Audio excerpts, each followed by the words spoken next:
just started recording people that weren't here live.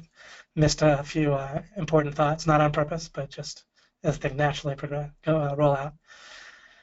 But so it's not just that our mind and things related to it, right? Our identity, who we are, how we interact with it, how that might interact perhaps with subconscious mind, body, and then of course the environment and getting results, right? Changing the environment, getting results, accomplishing goals. Those are all essentially synonyms, right?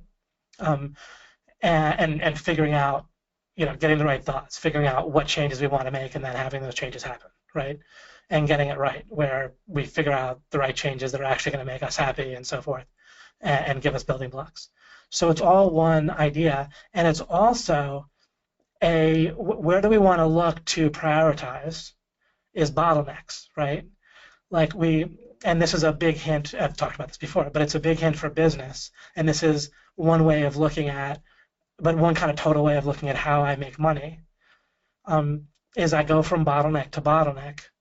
I identify what topics might matter, and then I look at bottlenecks, right? And a bottleneck means what's the next thing that's kind of relatively speaking impeding the flow, right? With OMG, it works, right? We have product, traffic, and conversion, but then there's always one thing where the flow is at least most restricted.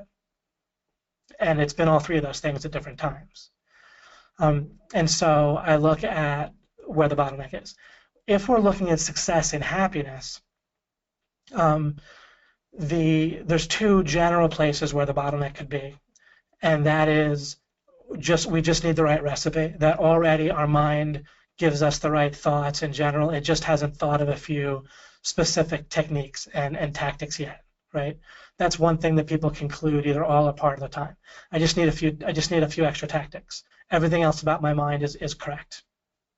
My ideas and context are correct. The world is as correct as it's going to be, and plus I'm correct in thinking that I can't change that, and so forth, right? So people think they're model for the world by their actions if they're just looking for specific tactics.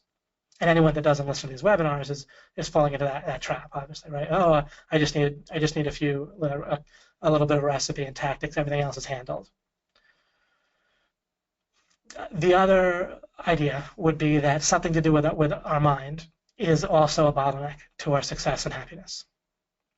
That is most certainly true. It's just dead obvious, I think, for you guys that are wise enough to be learning from me, then you already agree with that, right? Here's what it would look like if your mind was never the bottleneck. Then it would never deceive you. You'd never be wrong about anything. It's just that you wouldn't have thought of a few tactics yet, right? You can generally be very wise. I mean, just in theory. So this isn't. Anyway, when I finish this statement, you'll understand what I mean.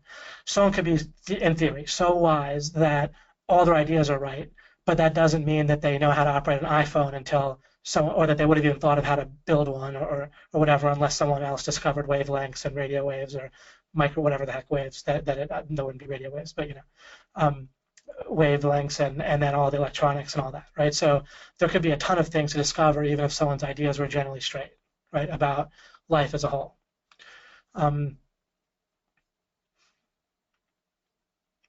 But the idea that we're there is ludicrous, right? Because what that would look like is your mind just wouldn't deceive you. But if you're anything like me and the way I've been, and you're in any kind of environment like I absorbed, right, culturally and so forth, then our mind plays tricks on us nonstop. If we stop and think about it, what are we constantly afraid of? Even in a way, it's not that we feel the fear, but we're navigating around it. Like suppose there's some work that comes up that you really don't want to do, right? And then suppose such a thing exists as a bunch of stuff that you feel like you don't want to do. Even if that just exists, right? Then we'll try not to have that happen, right? We'll try not to get ourselves in a position.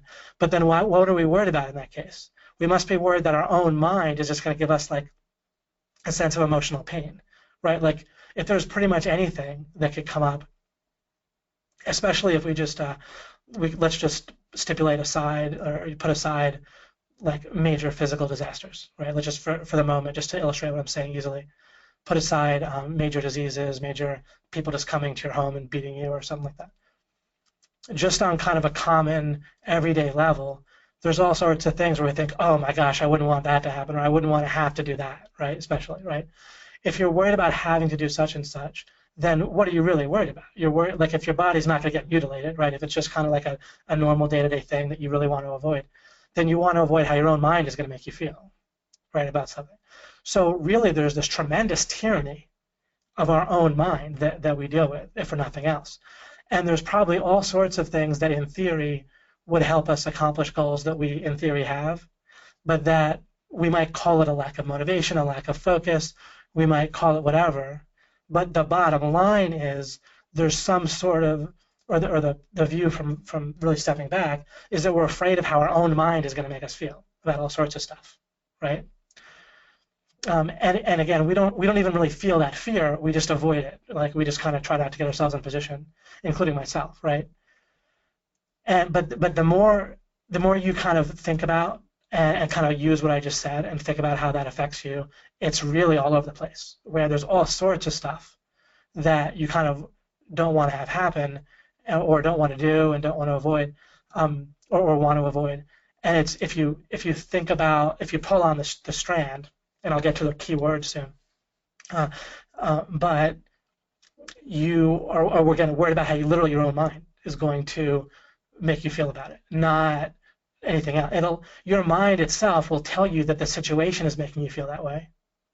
But if you think about it with clarity, and by again pulling on the string or really looking at it, is the situation inherently painful, where there's no way to escape it, or even not even painful, but just not nice, not nearly as good as something else you want to do, or is it your mind going to create that feeling? And it doesn't mean that you're doing it. Remember, if you think that one of the reasons why people don't catch this is they identify with their mind. They think that they are their mind, and so they themselves won't be choosing to feel that way. They won't look at a situation and say, okay, there's nothing inherently bad about this, but I'm just going to make myself feel bad. They don't think about that. So by identifying with your own mind, you compound or make invisible all sorts of errors. When you conceptually separate yourself from your mind and you look at things properly, then, and probably as I'm saying this, you can realize, wait a second, if there's some task that I might phrase it like, oh, I don't want to do that. And it feels so necessarily true that that's the case. But there's so much about that statement that's bizarre. Oh, I don't want to do that. First of all, it's not happening right now, so it's all theory. On top of that, there's been plenty of times when you thought that about something and it didn't end up coming to pass, that you didn't like it nearly as much as you thought, right? Like it wasn't as bad. So it's in the future. You've clearly been wrong about it in the future, plenty in the past, even if sometimes you're right also, where in the sense of you projected that in my way of putting it, your mind was going to make you not like it. But you didn't put it that way. You said, I don't like it. And then you didn't. But there are other times when you did. And then on top of it, your mind is just fabricating it in the first place. So your mind is, people don't realize that their mind itself is doing it, not the environment. And then if they do, sometimes people do. They're like, damn it, my mind is, you have a sense of this tyranny sometimes, and you want to have control over your mind. In law of implication, in my training, you get control by going forward a little bit indirectly through understanding, trying to learn how to build what you're trying to understand, and also learning how it relates to the greater context. So in order to get control over our mind and free ourselves from this tyranny, which is going to make it so much easier for us to be successful and happy. As a matter of fact, it's really a full block on us in many ways. Then we need a way out. And so we seek understanding. In order to control our minds, we need to understand what's going on. So people don't realize this is going on, and then they don't realize what to do about it. They don't realize how to inquire about it, and then they don't realize the answer on top of that.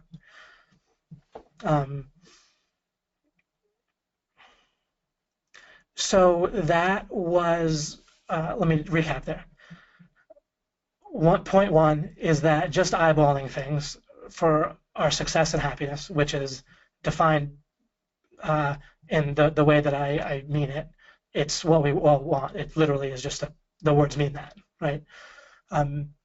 So to get literally what you want, in the right way, like the real thing that you want, or a whole bunch of stuff that you want, whatever, then your mind is pretty important. And it's not just, it's important, and it's a bottleneck that matters. It's an important bottleneck. There's two possible bottlenecks between you and getting what you want. One is basically your mind and then things related to it, like I've talked about. And the other is that you just haven't gotten all the right tactics yet. Like someone just hasn't given you the gadget that you need, and you have everything else. You're so wise that your ideas are all right. You just haven't figured out a couple of things yet. You haven't found the perfect dish that's most tasty for you. You just need someone to tell you what it is or cook it for you. But other than that, you're fine. That is pretty obviously not the case if you look at things with clarity. It's not the case you're just one or a few recipes away. You're not like just a little bit of SEO knowledge away from success and happiness for the rest of your life. The more, given both where you're at now and where you can be, with the understanding that I can give you, and just with understanding of the mind and so forth, then it sure as heck is going to help having the SEO knowledge. I'm not belittling that in the slightest. But what I'm saying is it's either the case that you're just one or a few recipes away from total success and happiness, or the bottleneck lies in something related to your mind and understanding goals, understanding thinking with clarity, figuring out what you want, figuring out how to project into the future, get your theory right about what you're going to like, what you're not going to like, get it aligned, get your goals aligned so that hitting targets along the way to your goals that are truly along the way feel motivating like they should, because obviously if you want the end point, you should enjoy. There's no reason. Think about it. Literally. It's literally a mistake of your mind if you ever don't enjoy anything whatsoever on the way to something that's going to help you. So you should have like full rapturous enjoyment of anything that where you're taking the steps in the right direction, or else your mind is a major bottleneck. It's clearly only unhelpful for you to feel anything but that, right? On the way to, if you're heading in the right direction. Right? There's no benefit otherwise, right? To feeling anything but that. So your mind is a bottleneck if that's not going on for you. Do I achieve that? A hell of a lot more than if I didn't understand this stuff. And I'm basically beyond, like it would be bizarre if you could get into my my head that other than people just threatening me with physical violence, like imminent physical violence, then I am. That's kind of the only thing that kind of messes with me. Let me think here. Okay, so the idea being that as we go for success and happiness, which is related to our goals and goal achievement, because it's all about what we want, right? As soon as we understand that all we need to do is align our goals properly, then achieving goals does align with success and happiness, right? If we can identify goals that actually are going to work for us, and just kind of have our goals aligned in the right direction, then goal achievement is synonymous with success and happiness. If it's unaligned, if we get it all wrong, and to the extent that we have goals that aren't going to help us, then of course it's not aligned, right? But that truth takes us back to mind, right? Thinking accurately and so forth. So it's pretty obviously wrong and pretty blindingly arrogant to think that you're just a couple of recipes away from success and happiness. Once you get and to think that your ideas in your mind overall are just all right, they're just a couple of gadgets or inventions or knowledge that you don't have yet. Other than that, you're all wise and you have it all right. That's pretty ridiculous, right? So, and again, the way to identify whether you already feel that way is if you have a clear understanding of how your goals are helping you and others in a powerful way, and you have pretty massive enjoyment along the whole way. I think a lot of us have that a decent amount, by the way. I'm not saying you don't get that sometimes, but that's what it should look like. All right? Think about it, right? Having your goals aligned with what's actually going to take you and other people, get you and others to experience real goodness, right? And anything that takes you in the right direction should feel great, and you should have the understanding that you're always heading in the right direction, right? So because once you understand that you can seek understanding until you get to your targets and goals and so forth, then you can always be heading in the right direction that way. You measure progress properly. So basically, you should constantly be happy, right? Heading in a good direction. Until and unless that's going on, there's more to understand about mind and things related to it. Identity, how the mind interacts with the environment, how to think in correct sequences, have correct ideas about what's going to happen and so forth. And that's why, knowing that, is why I do what I do, meaning that I work on figuring this stuff out consistently, like literally hours a day generally. I'm internally motivated to do that. I get on webinars to explain this stuff to people and you out of love, out of caring for you guys, right? I'm not the same motivated to do that. The benefit is to you, but the fact that I can spend an hour and benefit other people greatly is absolutely worth it for me, and it's great that I can spend an hour, just like I talked about last time, right? If I could spend $10 and make someone super happy, then as long as I had $10 to spare, I'd want to do that, right? That would be better than I could do for myself, generally, right?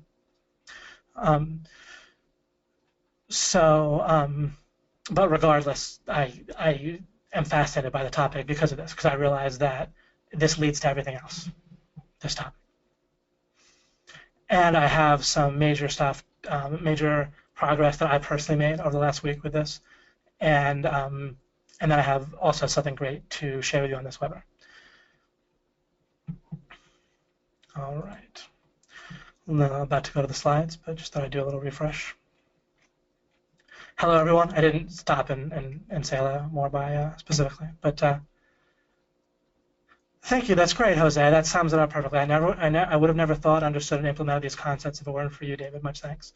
And yeah, like one of the things I've said often probably is that a great place to look for where our minds by default get things really, really wrong. And it's not everywhere. Like our minds do plenty of things right by default. And people aren't like all stupid or all sheep all the time or anything like that. But importance, your mind reliably gets very badly off. And so that's a great place to look. That's a bottleneck for almost certainly for you and for me and so forth. And so one of the big favors I'm doing for you is pointing out that this topic is super important. Because in practice, people don't, right? They behave as if recipes are like wildly more important, or they'll put hundreds of more times more dollars and time into recipes, right? Tactics, gadgets, and so forth, than they will into breaking this bottleneck of the tyranny of their mind. And your mind is not an actual tyrant, by the way, that's like bad, that does things wrong. It's just that you get the effect of a tyranny if you don't do what you need to do and complete the process by understanding things properly.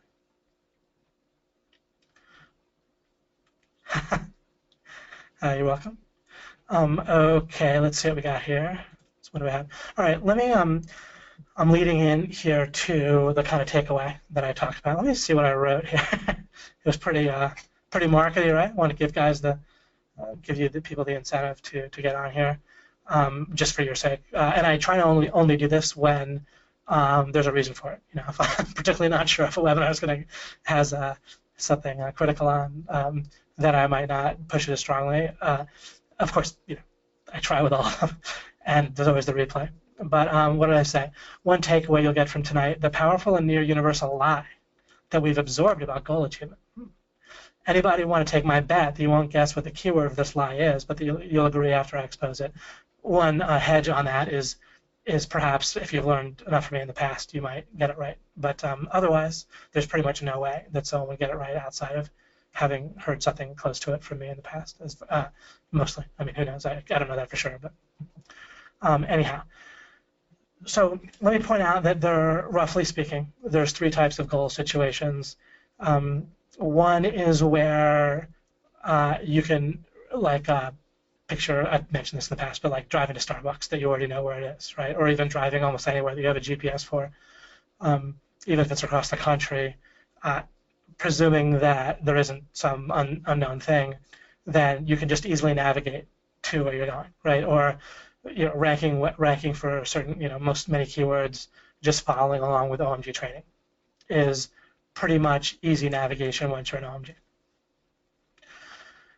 You just kind of let it would, yeah. So then there is unknown navigation, but you're in the correct C.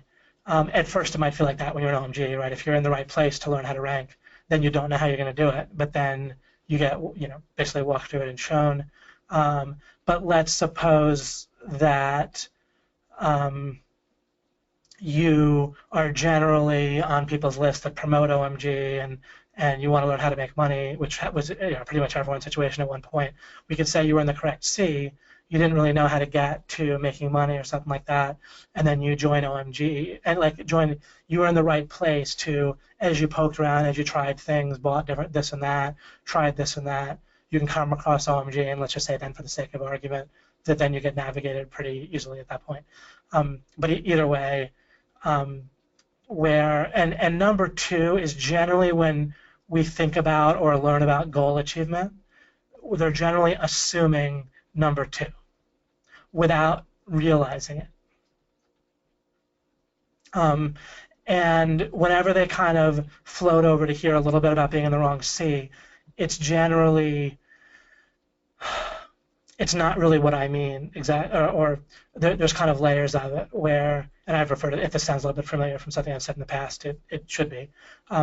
You can say, oh, I was in the wrong C, but then I've navigated to the correct C, and that now I'm all set. But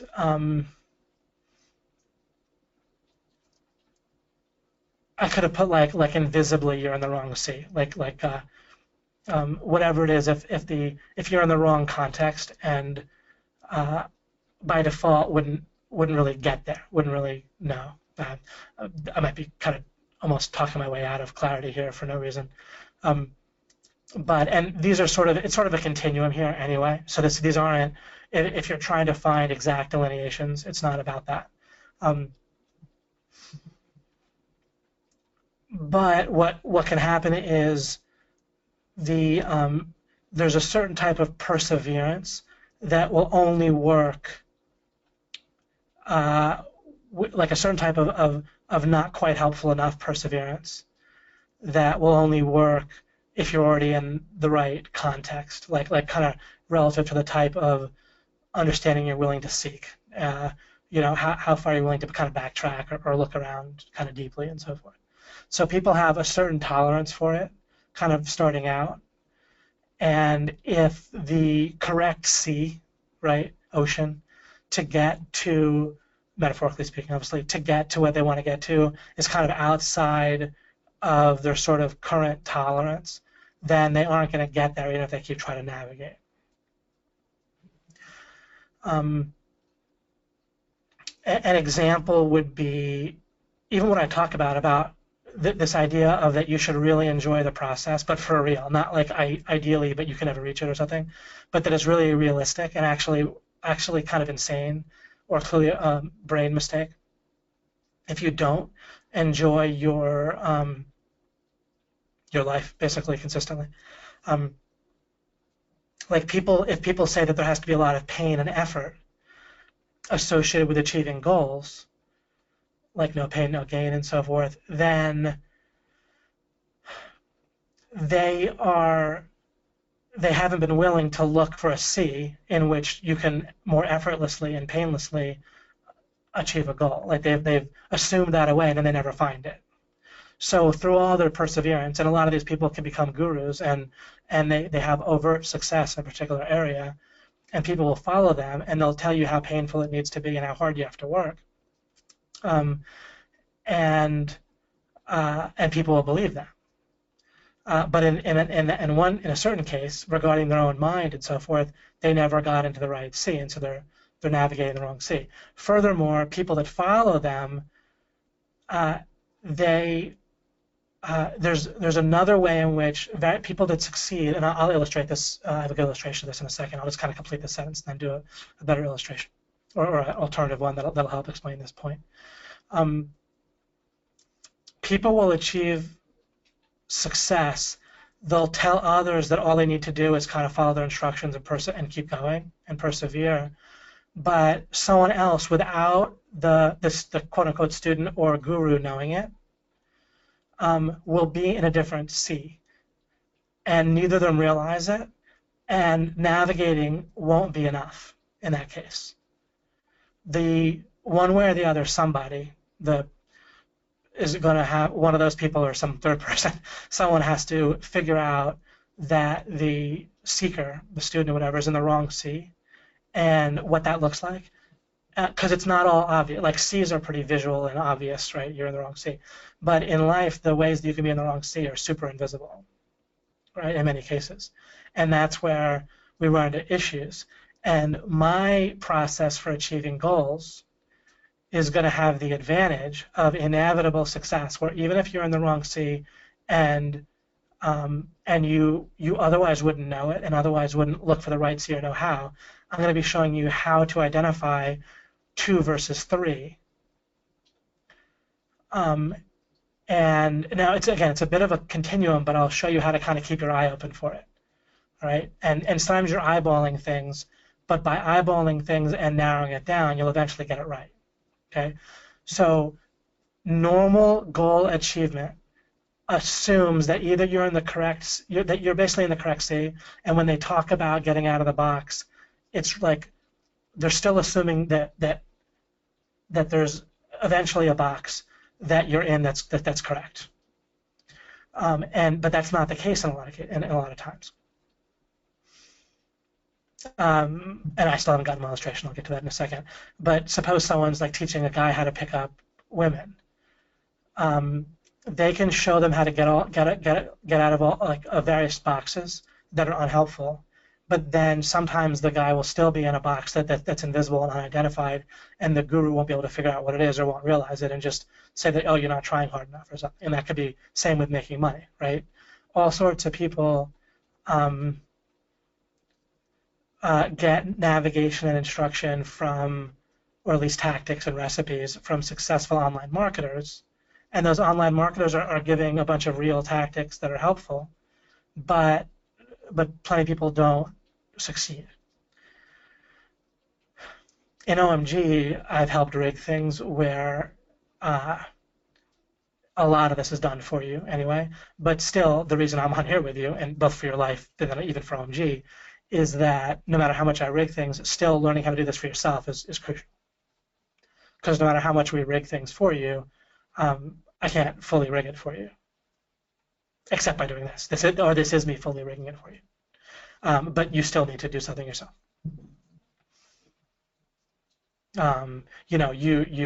You get more when you use something. I can't use something for you. That's the part you have to do yourself, right? You have to use what I'm giving you for yourself in order to have it, and to have it more, and to have more of what you get for doing it and build more of it.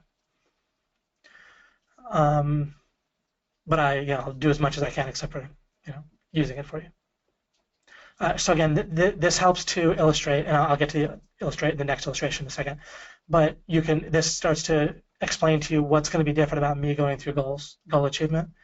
Is we're going to be able to incorporate this invisible greater context that might be off, and where you can keep on going and going because it's not infinite. There is not infinite context in life. That's the great news. You can get to the outer boundaries and build back. And that is what kind of makes it so much possible.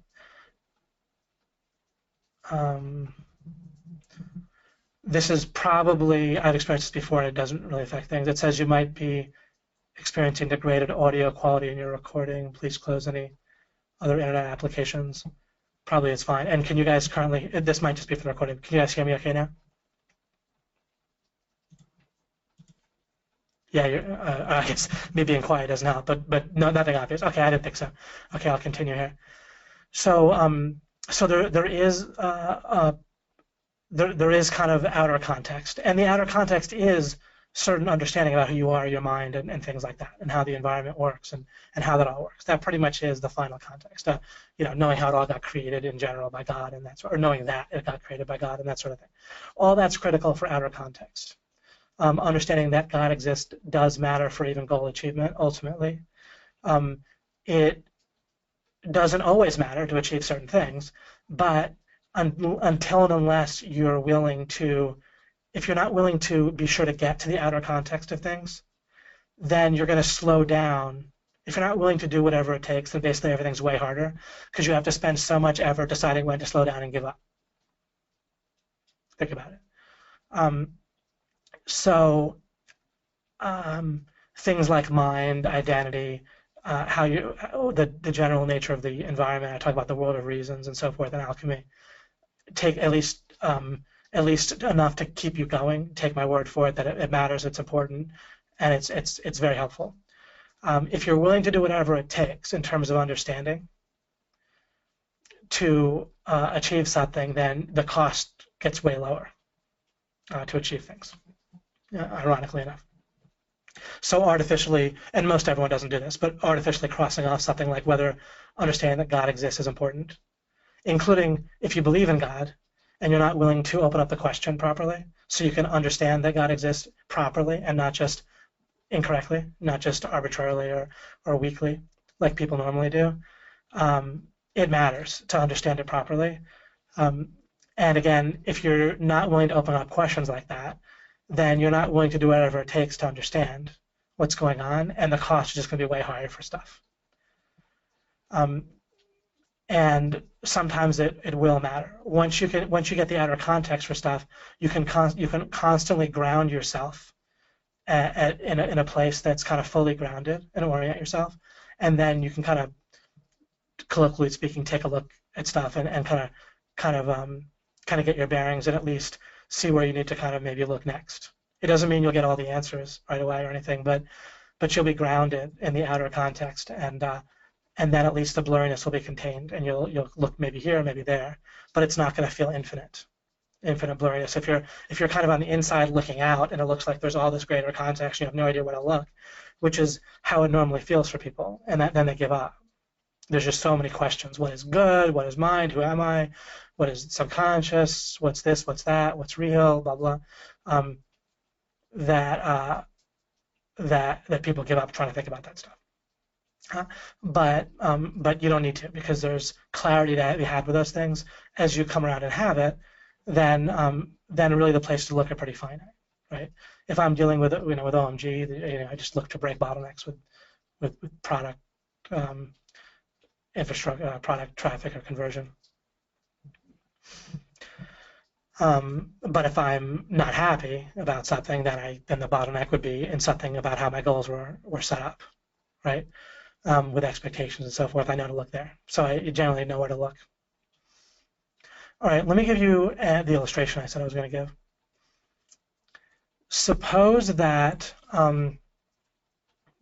this is just going to be pretty random, but very helpful. But don't think too hard the parameters here. So suppose that people need to find a ball, all right? And it seems to them that it obviously has to be in a particular house. Like it seems like the games master is telling them they have to find the red ball for themselves. Or let's say that there's like a competition and a bunch of people have to find a red ball, and they all get started like at the start of like a different building. Like let's say there's like a whole row of buildings, and the games master says to each person, all right, you Joe, you start here, Kelly, you start here, you start here. And it's like right at the beginning of the building. This is your building, Kelly, that's your building. But they're careful not to absolutely say that their ball has to be in that particular building. Then let's say there's a competition of 10 people, right? 10 different buildings. They start at the beginning. Let's say for 3 of those people, Joe, Kelly, and Mark, the ball does happen to be in the building that they start with. And the other 7 people, it's in someone else's building. They all, however, assume that, of course, it's just in their building.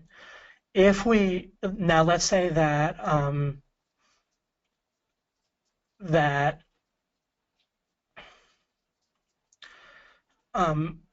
that at the end of at some point, again, let's just don't think too hard about this example.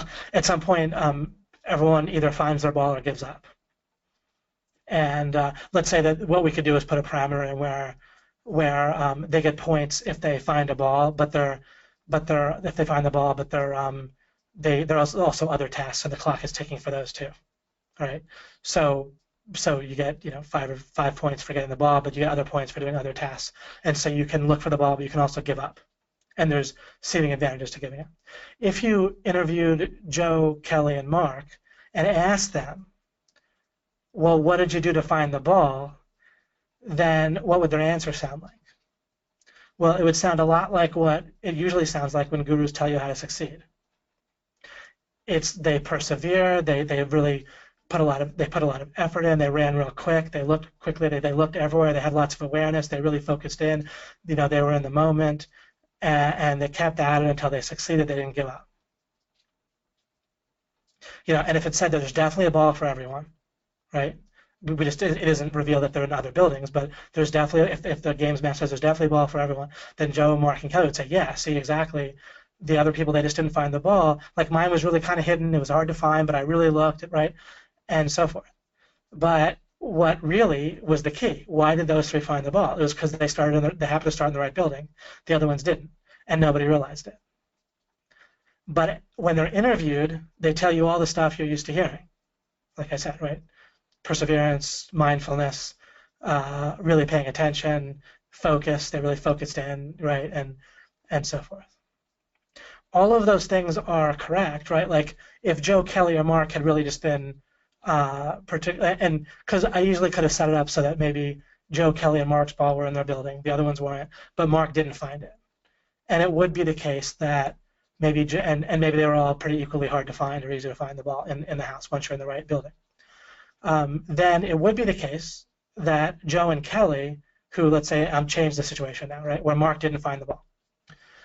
Joe and Kelly did do those things that you're generally told to do, and Mark might not. Maybe he had a negative mindset. Was like, oh, I probably can't find it anyway, blah, blah, blah. Maybe it's not in here, right? But like not in here, like it's not anywhere that I can find. It's not worth it. There's other stuff I can accomplish, right, and so forth. And then he didn't really look enough or properly. He didn't find it. So that right there should start to be pretty eye-opening for you, because I just set up parameters where you get all the advice that you're used to thinking about goal achievement, or at least a lot of it, right? And yet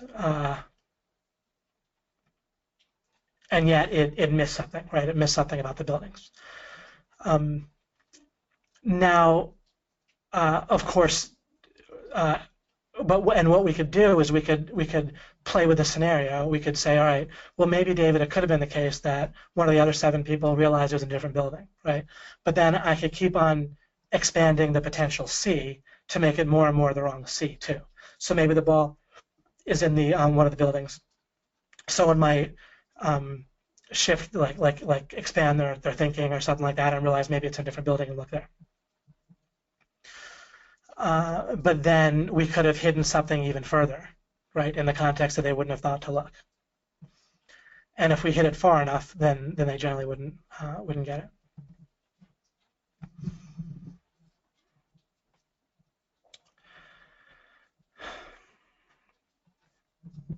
All right, so that starts to further give us a sense of what we're dealing with. Now I want to skip to, or I don't know if it's skipping, but we'll continue to the getting to where the takeaway is that I talked about. So what I said was there's like a hidden lie, and it's illustrated a bit in this scenario that I gave you actually, with the balls and the buildings. So what is it? What's going on with goal achievement that's implicit? No one's telling you this explicitly. As a matter of fact, they're kind of implying, oh, you want to be mindful, you want to be aware, you want to expand your awareness, or whatever. Maybe expand or shift your paradigm, which is fully correct to say.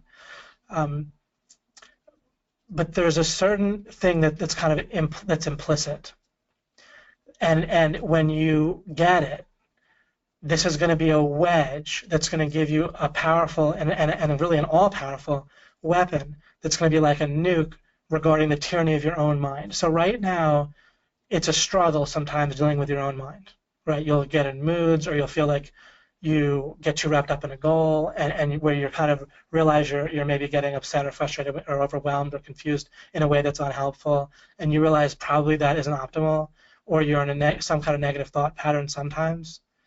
And I don't think you guys are like always in that place. I think you guys are very, productive and in a good mindset or a good place plenty of time. But we all end up in these places probably, right? And then sometimes we feel probably like not really sure how to deal with that, right? How to get leverage over our own mind in a certain way. And so there's an implicit lie that's blocking us, not an overt lie, but an implicit one. I'll take a break for just a minute, and then I will get to it. And if you want to say anything in the comment box here, go for it.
I'm glad to hear that. And by the way, when I look at those three things here, it's not like we want to head straight for the idea that all our assumptions are wrong, like first thing, right? First I'll look to see can I easily navigate. Maybe I might be able to pretty easily navigate once I try, right? Like if I have a GPS and I think it's going to work, if I have instructions, I'm going to follow those first. If I was one of those contestants, I would look in my own building first, right? But then ideally, I would stop and think if the game seemed rigged against me, right? Like if there wasn't a way to succeed or I was struggling too much, just looking around and not seeing it, then you just want to be aware that three exist. You basically operate as if you might be in the correct seat, but you what you'll do is get better and better at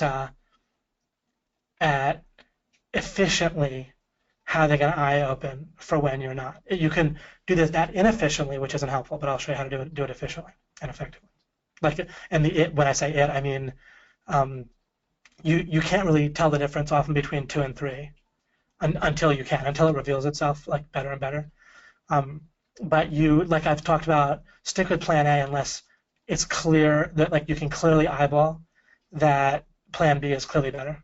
But if they look maybe the same, like if shifting looks about the same, like I don't want to run into another building and start looking for the ball, especially there's 9 other ones, right, in the scenario I put, until the first thing I'm going to do is look in my building and look thoroughly enough that that I have a good indication that it might not be in that building, right?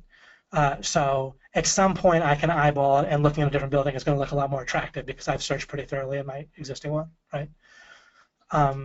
Or possibly going on and doing other, as I built out that scenario a little bit, I said the clock is ticking and there could be other things I'm working on. So either the points I would get from something else combined with how easy I thought those other tasks would be, eyeballing it was clearly going to help me be better at that point to go over to those or look at a different building. But while it's uncertain, then I stick with plan A.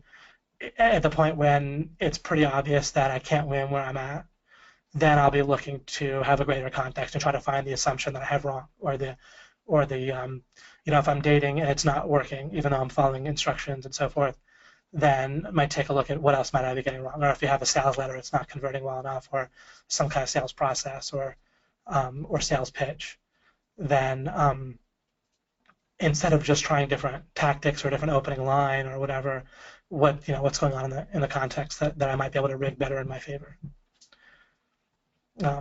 Okay, and as you think about things more and more this way, you'll get a feel for it better and better, right? Like anything, the more you kind of use this concept. But you'll have this real confidence. The more you get to know this, the more you operate within these three things, the three types of goals, and the awareness of all of them. Because also sometimes things are easy navigation, and people act as if they're not. Other times too. Sometimes you can really just go for something and grab it, and that's when people talk about like being unnecessarily paralyzed and so forth, right? So I'll often just see if I can easily get something, if the easy way works or the cheap way works and so forth. Often people, for example, they'll buy something or they'll invest in something that's pretty expensive before trying something cheap and seeing if that works, right? But really, like people really do that. I'll try the cheap thing first, generally speaking, or the cheap or easy thing first. And you're still eyeballing things. If it's pretty obvious that the cheap and easy thing is not probably going to be effective, and if there's going to be somehow like a pretty big cost to do that somehow because you try the easy thing, maybe it's cheap but it takes a while, so you're not going to find out for a few months if it worked, then I might not want to wait those few months, that it's not actually cheap, right? But sometimes people miss that they can just go get something pretty quickly and easily. And other times, then the big thing is they miss this. Once you see the whole situation this way, which covers everything, then you'll navigate the whole situation well.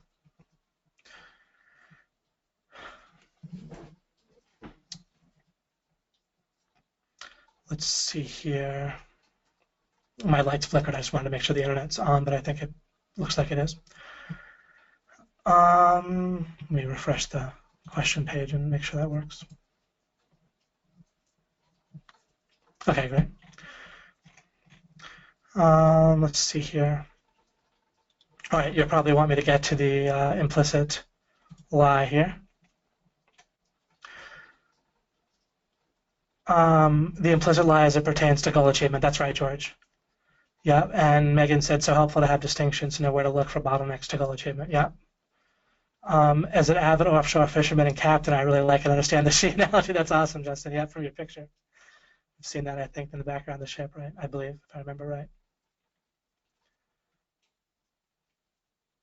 I come from a long history of dead horse beaters. This has helped me put that farther in the rearview mirror. Thanks, David. You're welcome, Joseph. Absolutely. Okay, so now what I'm going to do is, as I said, the implicit lie is when you get it and get out from underneath it, then you're going to have a very powerful wedge or weapon or whatever to kind of beat your own mind's bad ideas or to dissolve them or whatever. Mike said, I've told this story, but it bears repeating. Late in 2013, David Mills shut down several OMG offers, products that we had. 2 get started guides, each in the 150 range, and right, just kind of narrowing things down. Right. Like if we had to struggle, if people were struggling to make money, even if I could justify that the program was what we said and helpful, then that wasn't. Yeah, I wanted to get in a different sea. Right. It wasn't. If you're struggling, you know how I talk about win then attack, and what I mean is until I'm quite certain I'm in the right sea, then I'm looking to see if I'm in the right sea or get in the right sea, if that makes sense. And part of the way I'm doing that is I'm working on just navigating straight to my goal so it doesn't paralyze me, right? Like I'm doing and achieving, or at least trying to achieve, and it's by doing that as partly, and then coupling that with thinking accurately. So I'm reflecting well in the right way, and I'm doing, and I'm trying to achieve what I'm trying to achieve, and I'm trying to navigate. But if it's just a struggle, then see, in a sense, it isn't even a struggle, because I know if I know that I don't know if I'm in the right sea, then I don't plan. This is kind of important. I know I'll get to my main point in a second. But if I don't know if I'm in the right sea, then I don't plan on the fact that I'm going to hit my goal within that sea. very often people plan on plan A working. They plan on, I can just navigate my way to the goal. Like they'll promise a result. They'll, in their own mind, have an expectation where they're going to be happy. They're going to be unhappy if they don't hit their target, or they're just going to convince them. They're going to say, I can do it. I can, just struggle, but I can win. I'm a winner. I'm a positive thinker, etc. I don't do that if I don't know I'm in the right C. I can do that overall with I'll keep seeking understanding until I get there, right? Or I'll do what it takes if it's that sort of target that warrants it. I'll do what it takes. And generally, you can do and I do it whatever it takes within parameters. Like I said, anything could be a priority within reasonable boundaries. But people all the time do this. So what I'm saying I don't do is very common. It's very rare that I don't do this compared to other people. And so this should be a little bit eye-opening for you. Is again, if it's a struggle, I don't count on it working. I don't count that I'm so great and dope and smart and strong, whatever, that I'm going to win every struggle. If it's a struggle, then I don't know if plan A is going to work, and I think accordingly. If that makes sense. I don't plan that I'll win a struggle. I plan that I'll win after I've won. Sometimes you've won when you're sure you're in the right C and you know you can navigate to where you're going. Then I plan on navigating until I get to where I'm going.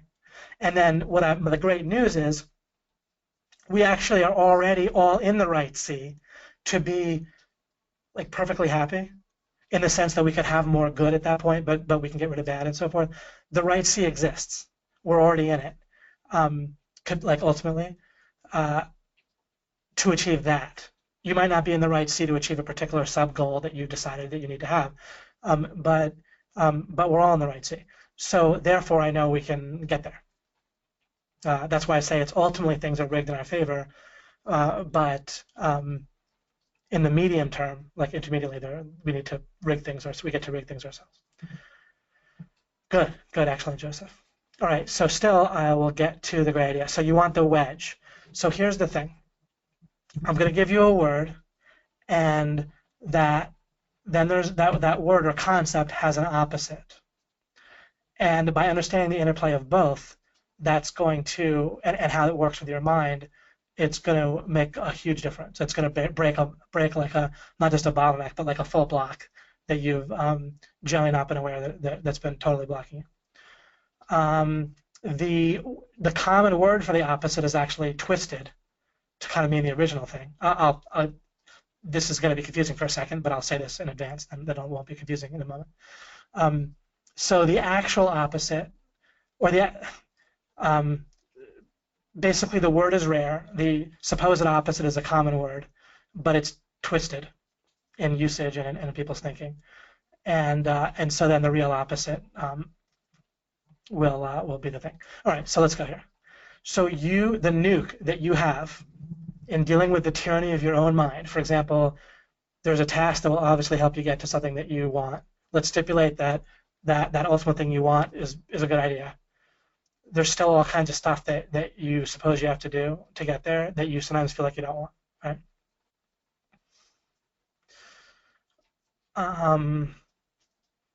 Including like subjugating your own ego and stuff like that, right?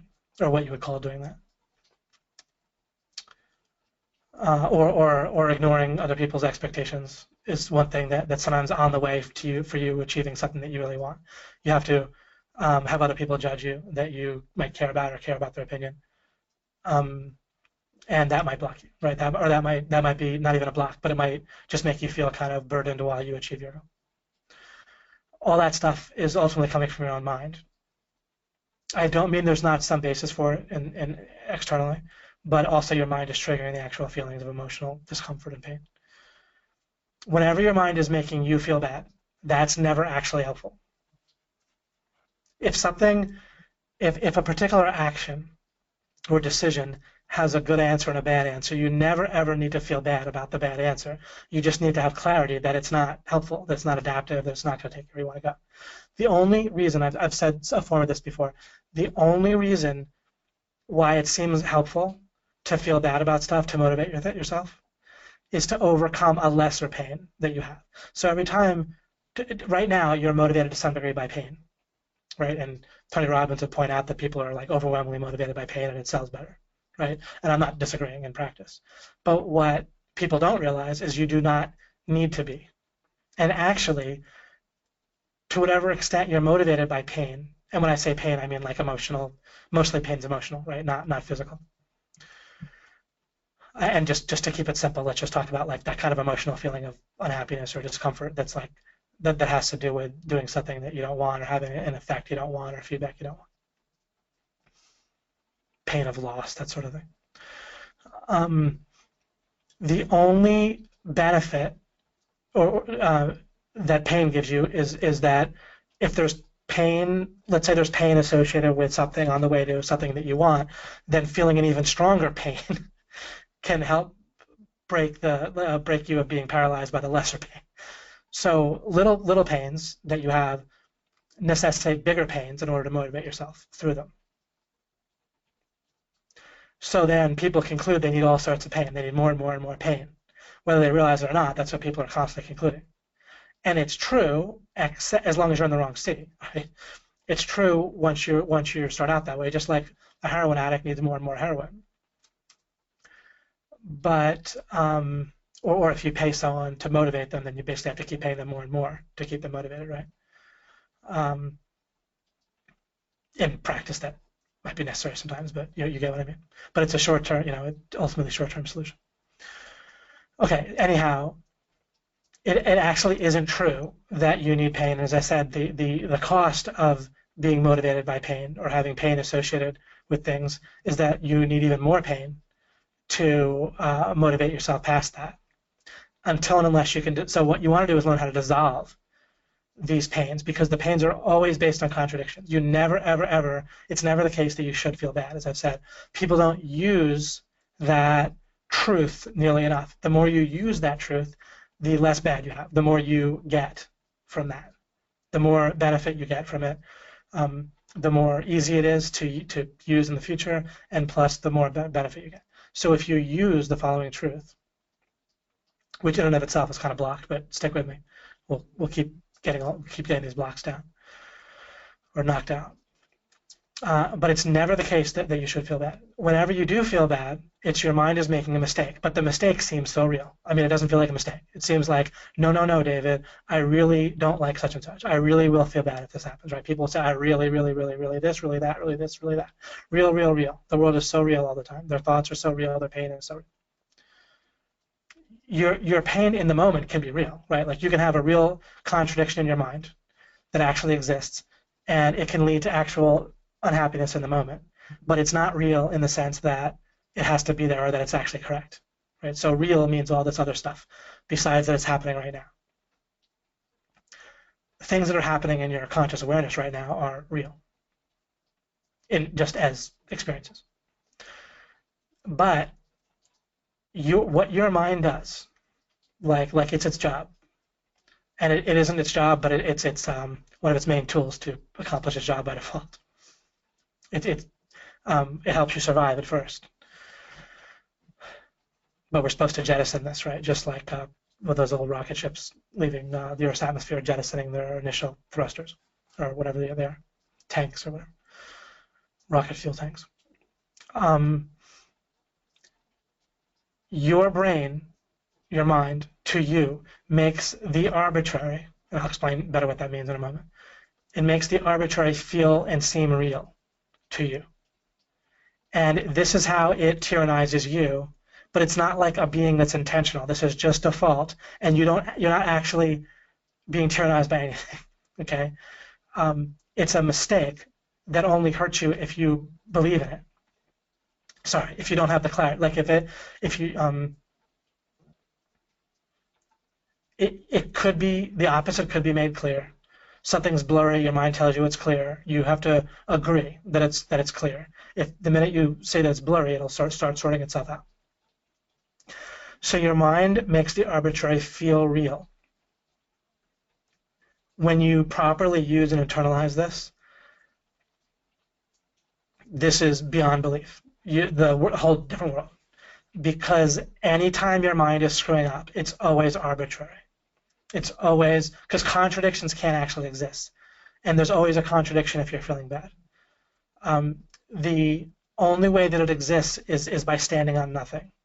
It has to just be kind of sitting on space in a vacuum. And so you can always, it always involves something arbitrary, but it feels real all the time, right? It feels so real that you don't like certain things and so forth. Or that you won't and so forth. However, and I'm repeating myself a little bit, but it's these are going to turn out to be arbitrary. There's not a word that means the opposite of arbitrary that's commonly used. There's a word that should mean the opposite of arbitrary, which is the word real. Properly founded, properly grounded in something truly real or foundational, whatever. But the actual word real is used to refer to all sorts of stuff that actually is arbitrary. Again, I really don't like such and such. And when someone says that, they mean that in the future they won't like it. You can't not like something in the future. The future literally doesn't exist. The future exists as a concept, but it doesn't exist as like the scenario that might take place in the future. That doesn't exist. The experience doesn't exist. The environment of the future does not exist. Okay.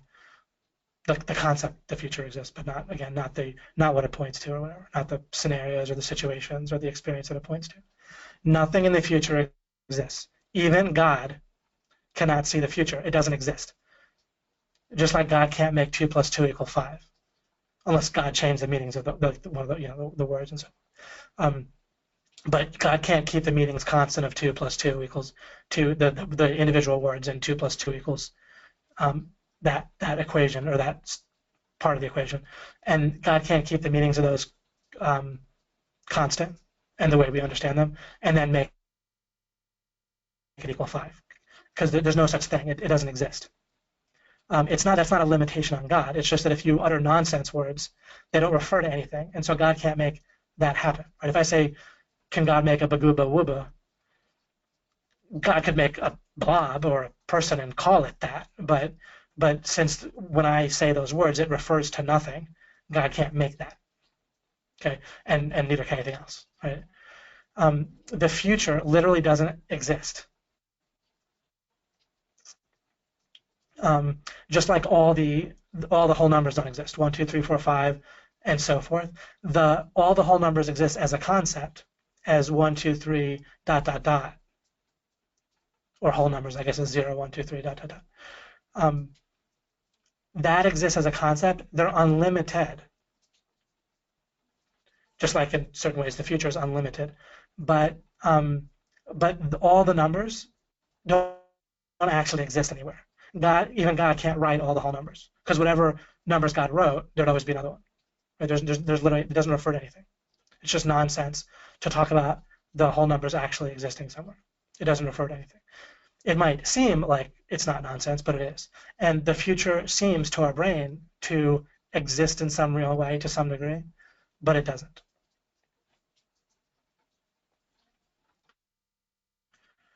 And I'll turn out to be right about that, or that statement I'm making will turn out to be right if you continue to think about it.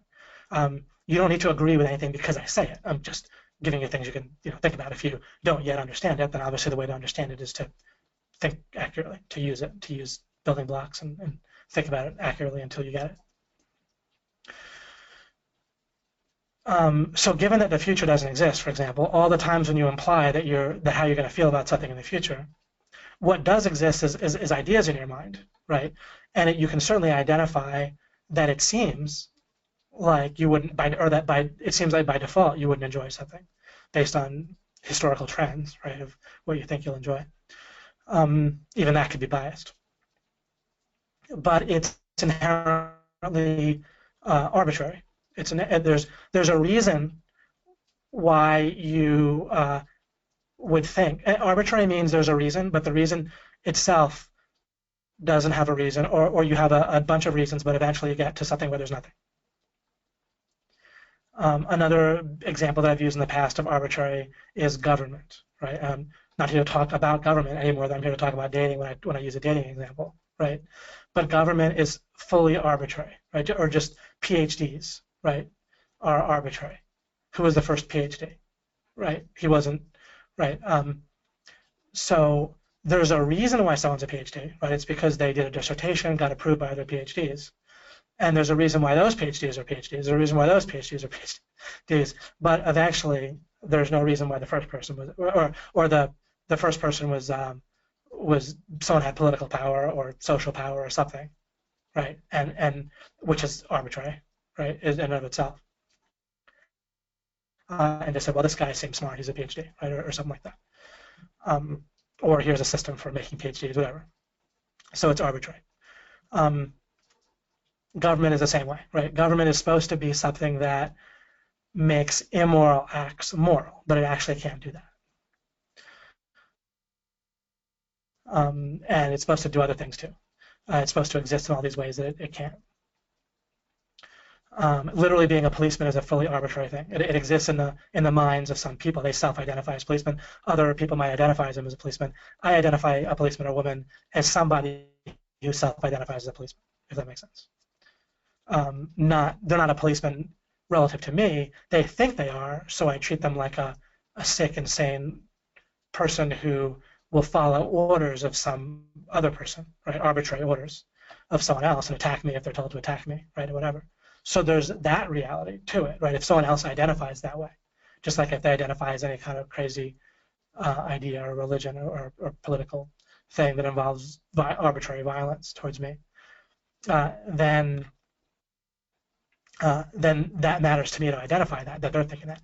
But they're not a policeman in the sense that they have actual authority over me in some sense other than the fact that they'll just attack me with clubs or their guns or whatever if I don't do what they say. So I might do what they say, but for that reason, not because they're a policeman or not because they have any, but many people will do it like because they like should, right? I do it because it's a good like tactic to not piss off someone who's sick like that, right? And is ready to attack as soon as they're given orders to, or just if you challenge them or whatever.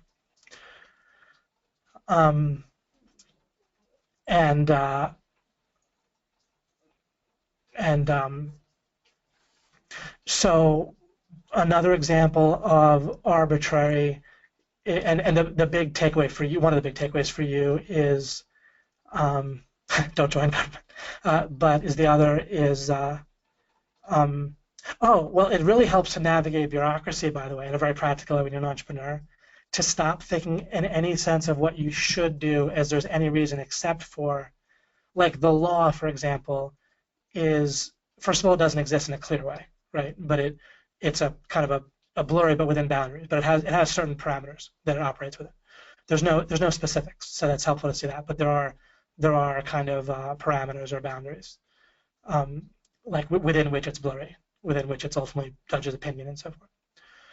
It's good to understand it's not specific, but it's also good to understand that the law ultimately is just what violent people are going to, what like sick violent people are going to do to you, like that self-identify as government people, government thugs, agents, whatever, what they're going to do to you, when they're going to be violent towards you, or when they're just going to take, or when they're going to threaten violence to someone else like your bank and take money that way. When you understand that, then you want to get a sense of when they're going to do that. Does that make sense? And if you want to sometimes you might need to harness that in order to prevent other people from doing stuff to you, like criminals and so forth, right? And you kind of, in one sense, have to, because if you try to protect yourself from criminals, then the crazy government people will attack you in a lot of cases. So you have to watch out for that, right? But it'll help you practically to think of the law as getting a general sense of when people are going to attack you, and because people get confused about tax law and other law in terms of how to comply, right? You generally would want to comply with laws, but you're doing it to prevent from like being attacked or them threatening a bank and like withholding money there. And you're not trying to figure out what you should do, and you're also not trying to figure out, there isn't like a specific law that accountants know or lawyers know. Like you'll hear contradictory stuff if you ask a bunch of accountants or lawyers how you should, what taxes you should pay or how that should work. So you're trying to get a sense of it and then try to avoid getting attacked and get a sense of, okay, what's the worst case here, right? And then what'll happen. And normally you can get a sense of, all right, if I do this, then there'll be a letter, I have to answer some questions, and I won't be attacked. I might have to pay a bit of a penalty. That's where it'll end. This can't result in going to jail unless I knowingly lie, right? Or unless they perceive that, which I want to make sure doesn't look like they perceive that. And that does help guide me. And I do look to do my tasks accurately, but I'm not going to like proactively do stuff that I don't need to do. That would just kind of lose a case for me if the damage is limited, and so forth. Anyway.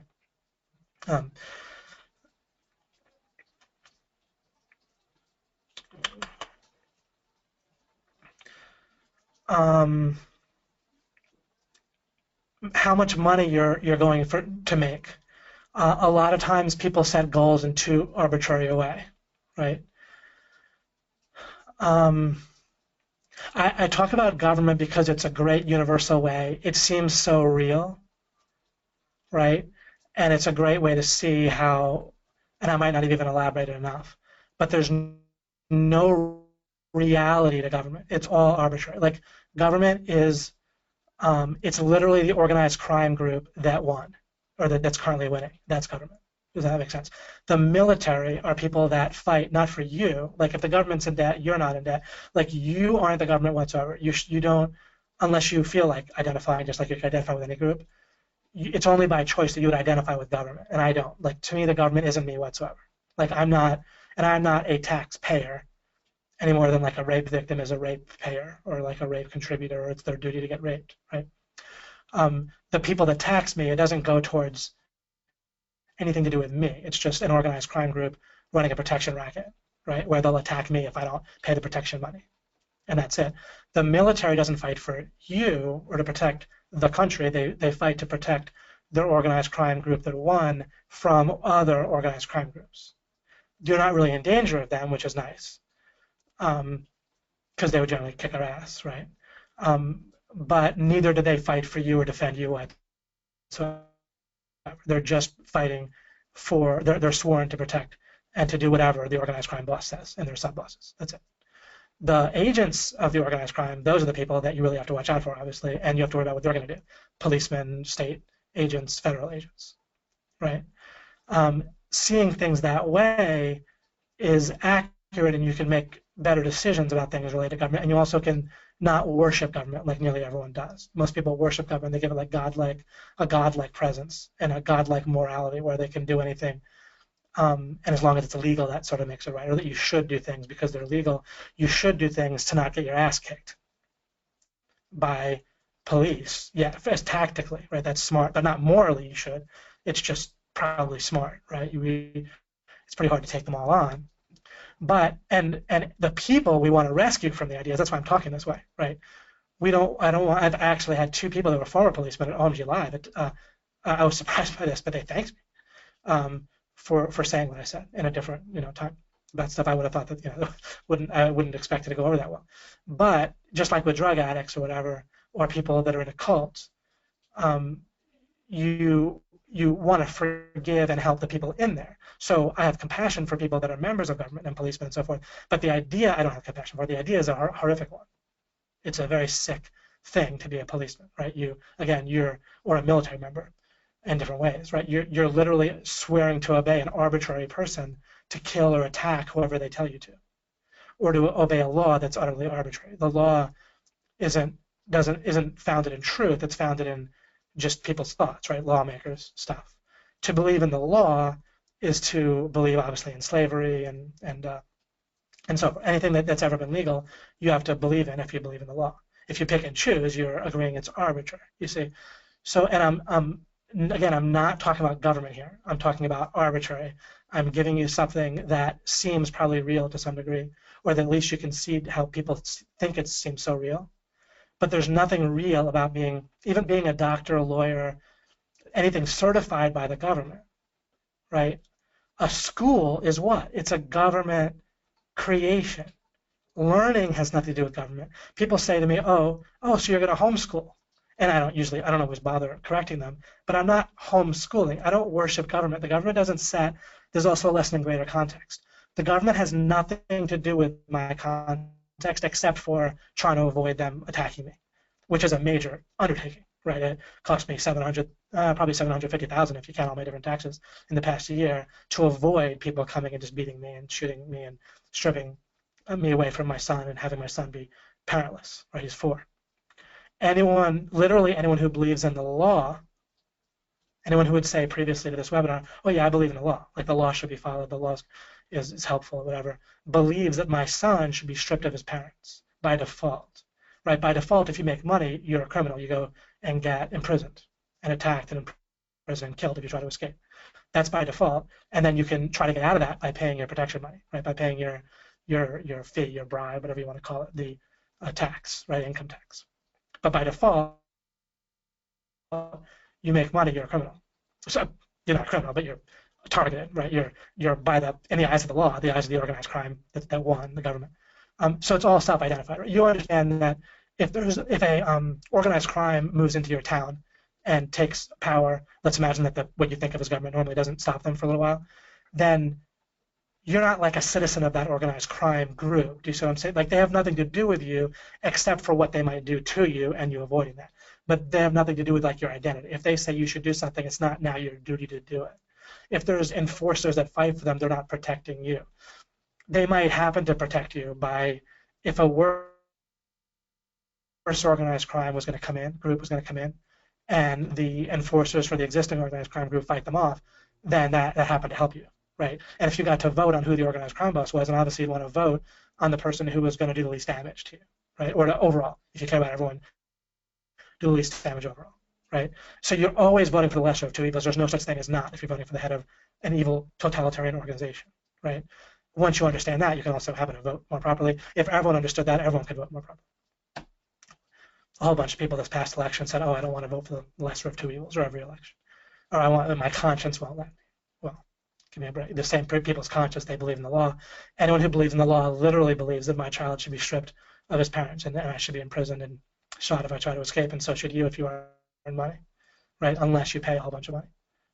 And they literally believe that if I pay $500,000 in income tax, that should happen to me because it's not enough. I'd be cheating on my taxes.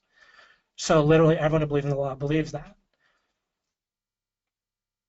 Now, someone might believe in that, or you might know some people that believe that. Now you might see how that's arbitrary. It's incorrect, but it seemed real. And as we examine it, as we talk about it, it's arbitrary. Because if you look for the reason for the reason, the reason for the reason, the reason for the reason, you end up with nothing. What legitimizes the government? People might say, well, the Constitution. Well, first of all, obviously, the U.S. government operates outside of the Constitution, right? Interestingly enough, every single member of the armed forces, the military, swears to defend the Constitution against domestic enemies. The Constitution limits government.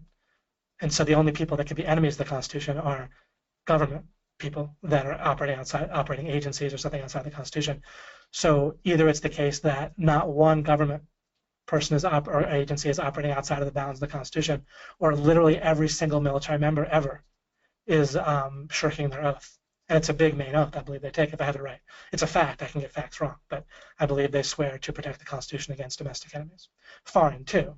Other organized crime groups, right, of ruling different countries. Even the country itself, the United States or any other country, is arbitrary. It only exists in the mind of politicians and other people that believe in it, right? The idea that I'm a U.S. citizen, you can see this if somebody, and again, I'm just illustrating the concept of arbitrary here. This isn't about government. Just this concept is so critically important for you that I'm willing to talk about something edgy in order to teach you about the concept, because this is like for all the marbles here. If you get this idea of arbitrary, you can break out of the prison of your mind in a way that you literally, there's no other way to break out.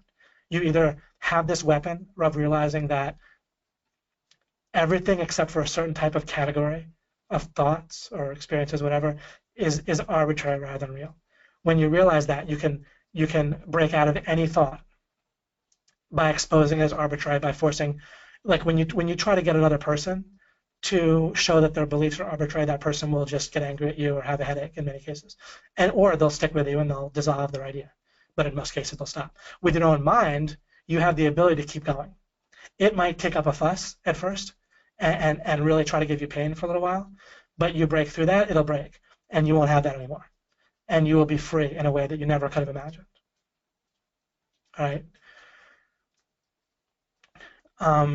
you might not realistically, until we break the idea, be free of the wrong type of government, right? And perhaps there's a good idea that we would end up calling government once we conceive of it, but the current idea is just, again, it's just literally organized crime. It's literally evil, totalitarian, and so forth. Again, organized crime groups can be more or less preferable, and I'm not making the argument that the United States organized crime group of government workers is not preferable to some other nations. It might be preferable to a lot of nations. Maybe there's some that might be preferable. Who knows? I'm not going to bother with that. But I'm not like a leftist who thinks that we're all trying. The United States organized crime group is trying to take over the world and start an empire. That's not my point. But if you're a subject of it, or subjected, or a victim of it, then it's evil, totalitarian, and so forth. And this matters again because I'm trying to talk about the concept, especially. It can also matter in practical ways.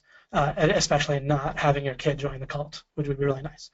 If you send your kid to school, then you're sending them to be indoctrinated to join the government worship cult. They might think they're a Christian or whatever. Nobody who practices extortion and slavery and battery and assault on a regular basis or tolerates it, right, or approves of it, would fit in our definition of Christian, and it wouldn't even be close if you eyeball it, right? So no church that acts as if government's okay, all members of those churches or synagogue or whatever, any kind of religious institution that has members that worship government, or if it just basically tolerates government, ideologically tolerates it as if it's okay, or government cultists or participants or enforcers, if they worship their unchallenged, that whole church obviously is apostate. It's obviously just the actual worship is government worship, not worship of Jesus or any other religion or whatever, unless they're compatible. But certainly extortion and slavery, battery, assault, imprisonment, murder that are in an unjustified way are obviously not like practicing on an ongoing basis is obviously not compatible with Christianity and any kind of real Christianity that would have any meaning, right? If there was a bunch of ongoing practicing child molesters in a church and they didn't say anything and they basically said, oh, that's fine, yeah, this guy's a child molester, he does it, every Saturday regularly, but no problem, then you would leave the church, right? Obviously you wouldn't say that, but there's no practical difference between doing that and extorting people on a massive basis, imprisoning them, shooting them, battering them, and so forth, arbitrarily. You might say, but David, what about criminals? Well, of course, some people who violate property rights, there needs to be some protection against those people. That has nothing to do with the actual government. Just because it's like the famous Hitler might have been nice to his dog. Just because there's some things that an organized crime group does that happen to overlap with what's beneficial for you, it doesn't justify anything else, right? Again, that's what you already believe. You don't believe that if someone's a serial child molester just because they do something good at some moment in their lives, or even if every Sunday they work at a soup kitchen and on every Saturday they molest children, then we don't think that balances each other out or that makes it okay, right? So just because sometimes government workers do things that overlap with something that might be helpful, it doesn't change whatsoever the horrific acts that they do that are unjustified, because the justifications are arbitrary. They're moral atrocities, and there's nothing that changes them from being moral atrocities.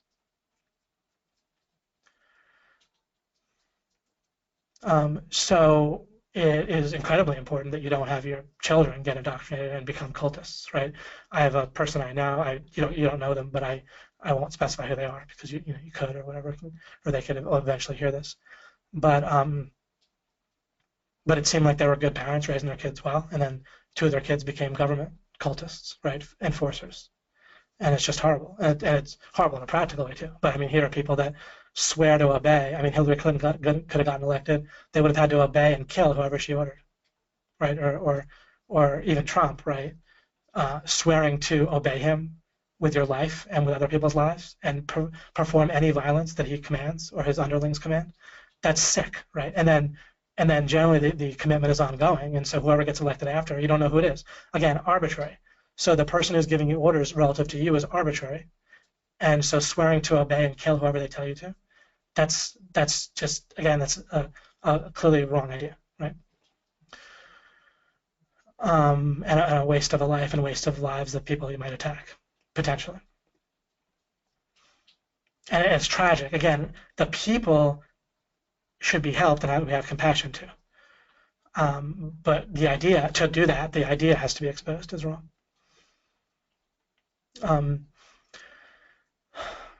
So school, whether it's learning, when people say, oh, you homeschool. No, school has not, what I want is for my son to, I don't know, like learn and grow in a way that's helpful for him, right? Get concepts, learning ideas, and so forth, that will help him in life, right? Whatever those might be. That has nothing to do with school whatsoever, zero, right? School is arbitrary relative to that. So I'm not homeschooling him. I'm not mimicking the government in any way. I'm not rebelling against it either, right? It's just that same thing again. If organized crime came in and established themselves, we wouldn't. And then they decided that kids needed to learn how to operate guns and learn how to shake people down and break knees and run prostitution rings, and so forth. And that was like what the curriculum was. Then obviously I wouldn't be like, well, I'm going to teach them how to do that at home. I'm not going to send them to the organized crime group to do it. I'll teach them all that stuff, how to run a prostitution ring and so forth at home. Right? No. It's not out of rebelliousness that you wouldn't do that. You just look at it from scratch and think, well, what's going to help them? And also, my child is his own person, right? And so being self-directed to the greatest extent possible is good too. And kids tend to be self-directed to learn. So school has nothing to do with my thinking whatsoever regarding his life or anything.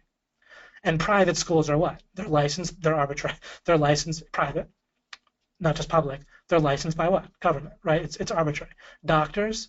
Now, I would go to a doctor if I got cancer or broke my leg or whatever, but why? Because the crazy thugs would attack anybody else who would try to do the same thing, right?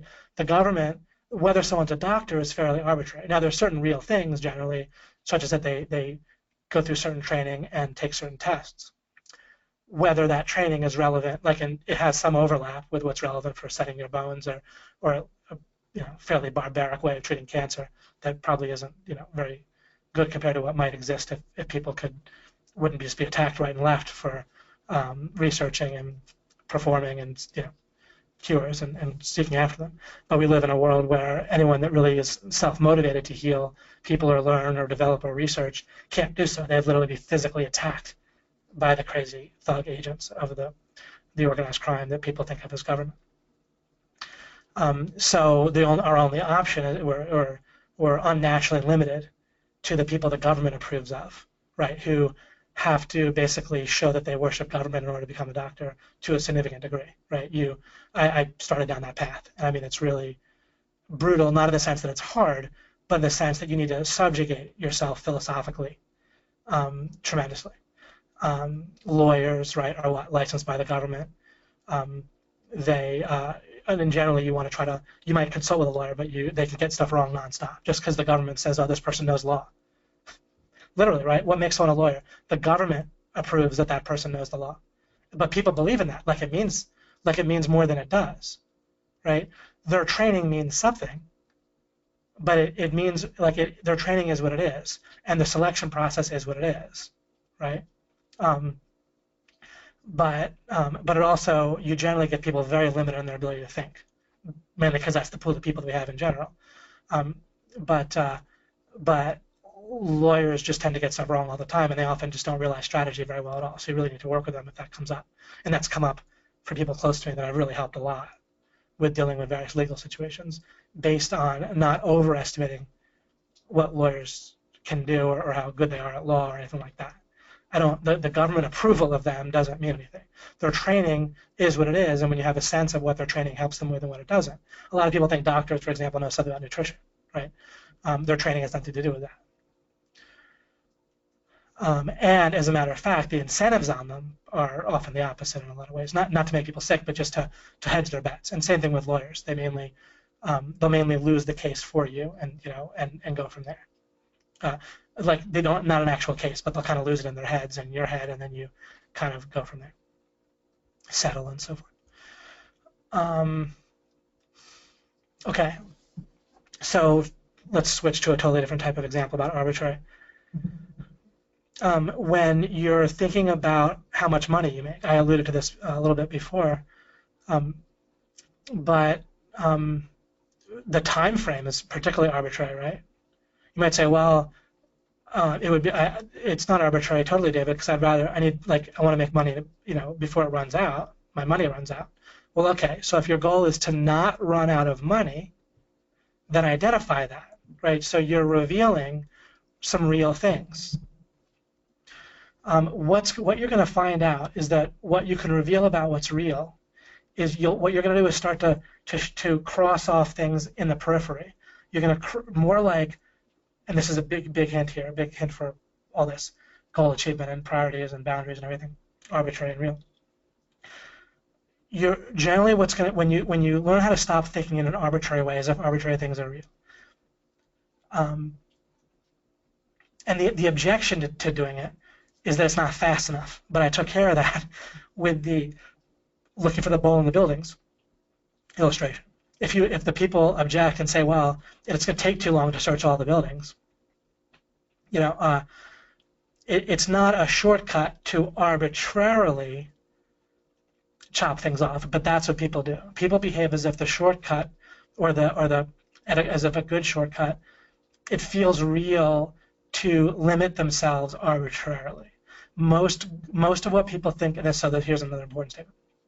Most of what people think of as like focused goal achievement involves purely arbitrary, or at least partially arbitrary, crossing off of options.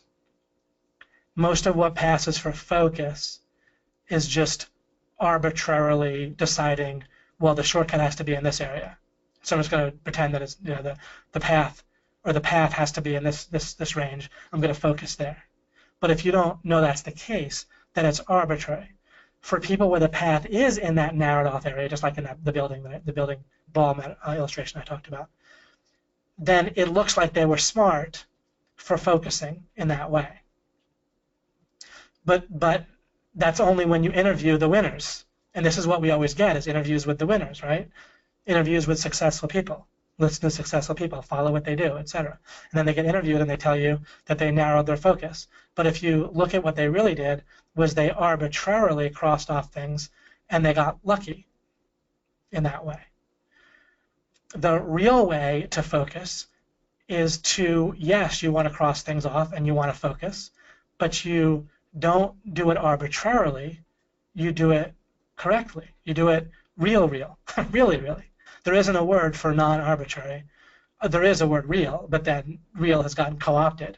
Most everything that seems real is actually arbitrary, right? Like most everyone thinks government is something real besides just the government's like Santa Claus, literally. Like Santa Claus exists in people's minds, some people's minds, right? Government literally only exists in people's minds. Like I'm literally only a United States subject or citizen or whatever in the minds of certain people. If you think about it, just like I started to say this before, if an organized crime group moves in and decides that you're in such and such its territory, then it's only in the minds of people that buy into that you're a member of that territory group. It's certainly true that in their head there's a certain territory region, and that you might geographically live or be standing within that territory. That can be real, right? It's good to identify what's real, what's arbitrary, but you don't need to self-identify as like a member of that, like a citizen of that region or a subject of that region, if that makes any sense, other than just the reality of it, which is, okay, in these sick people's heads, right? Everyone who believes in government is sick in a sense, right? They do sick things. It's a contradictory, sick idea in practice, and it makes people do all sorts of horrendous things.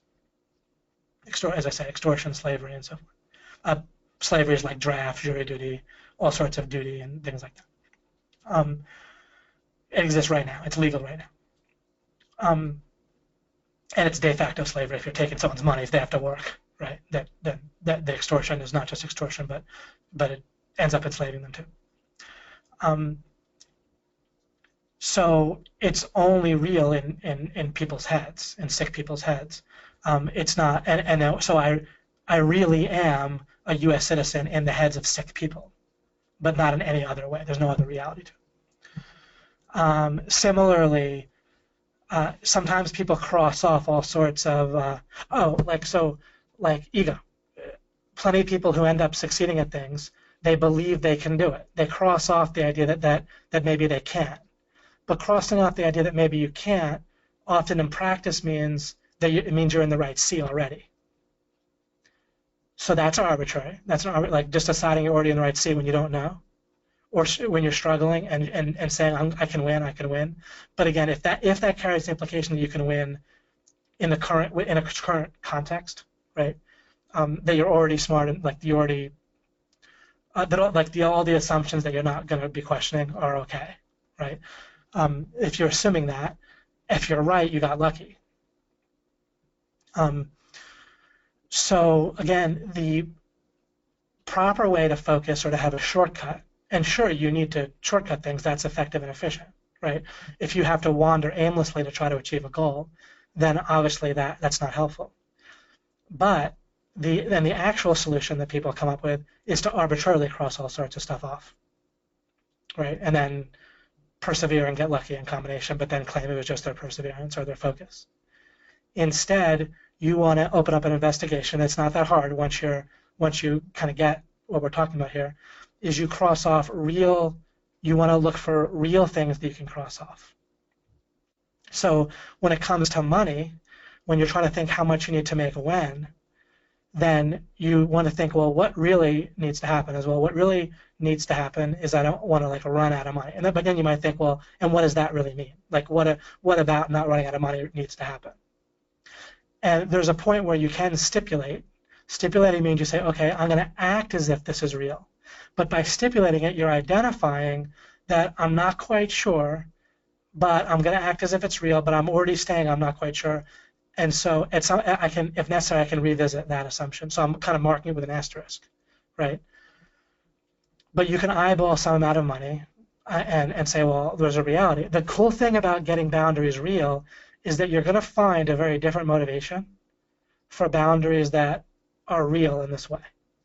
All of a sudden, so many of your motivation problems are going to dissipate. Furthermore, if you're worried that you're going to be ashamed, once you start looking at things, you realize that a lot of your supposed motivation has to do with avoiding shame, and also that a lot of that time that's motivated in the wrong direction, right? That's actually like a paralysis or an avoidance that you have. And you think, okay, you start to pull on that strand. So shame, okay, so this person will be disappointed in me. Well, how does that work? So they have some sort of goal that they want me to further, right? Maybe they want they end up having a goal for status, right? Or whatever it might be, or even just to hang out with you on a particular night or such and such so often. And then they violate what I've talked to you about earlier in either mastery or the first rig in the game about not having a plan for or set, like if you mostly people plan to be happy if something works and be unhappy if it doesn't happen, right? Which is bizarre, right? You want to plan to be happy regardless of which way the coin flips, right? If you definitely are going to get a certain result, there's zero chance because you have full clarity of understanding, then you don't need to plan or anything. You just go get it, right? Then you'd be happy now, and be happy then, and you're fine. But if you don't know, then you wouldn't set it up so you'd be happy if you would get it, and unhappy if you don't, right? In some restricted time frame or whatever. If there's no restricted time frame, then there's never a point when you don't get it. Do you see? It has to logically be a restricted time frame for us even to talk about you not getting something. There has to be some restriction for you to fail, right? So if quote unquote failure is going to lead to something that you don't like, then you've set things up wrong. So if you're worried about letting someone else down, that means they set things up wrong. That means they're thinking arbitrarily, which people constantly are. So now you're catering to someone else's arbitrary ideas is arbitrary, except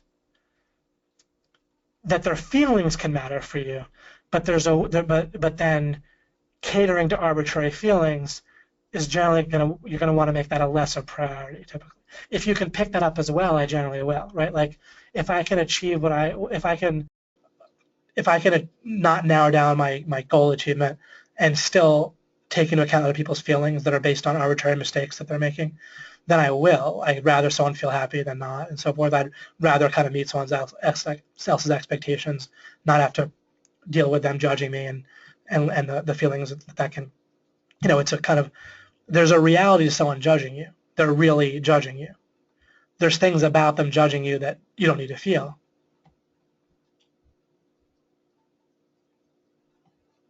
I really did lose.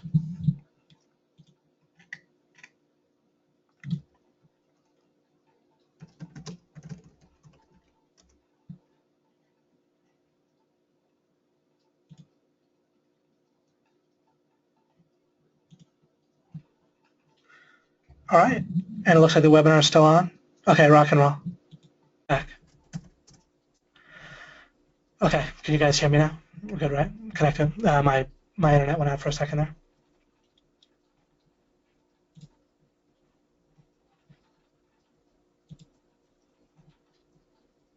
I'll refresh my page too.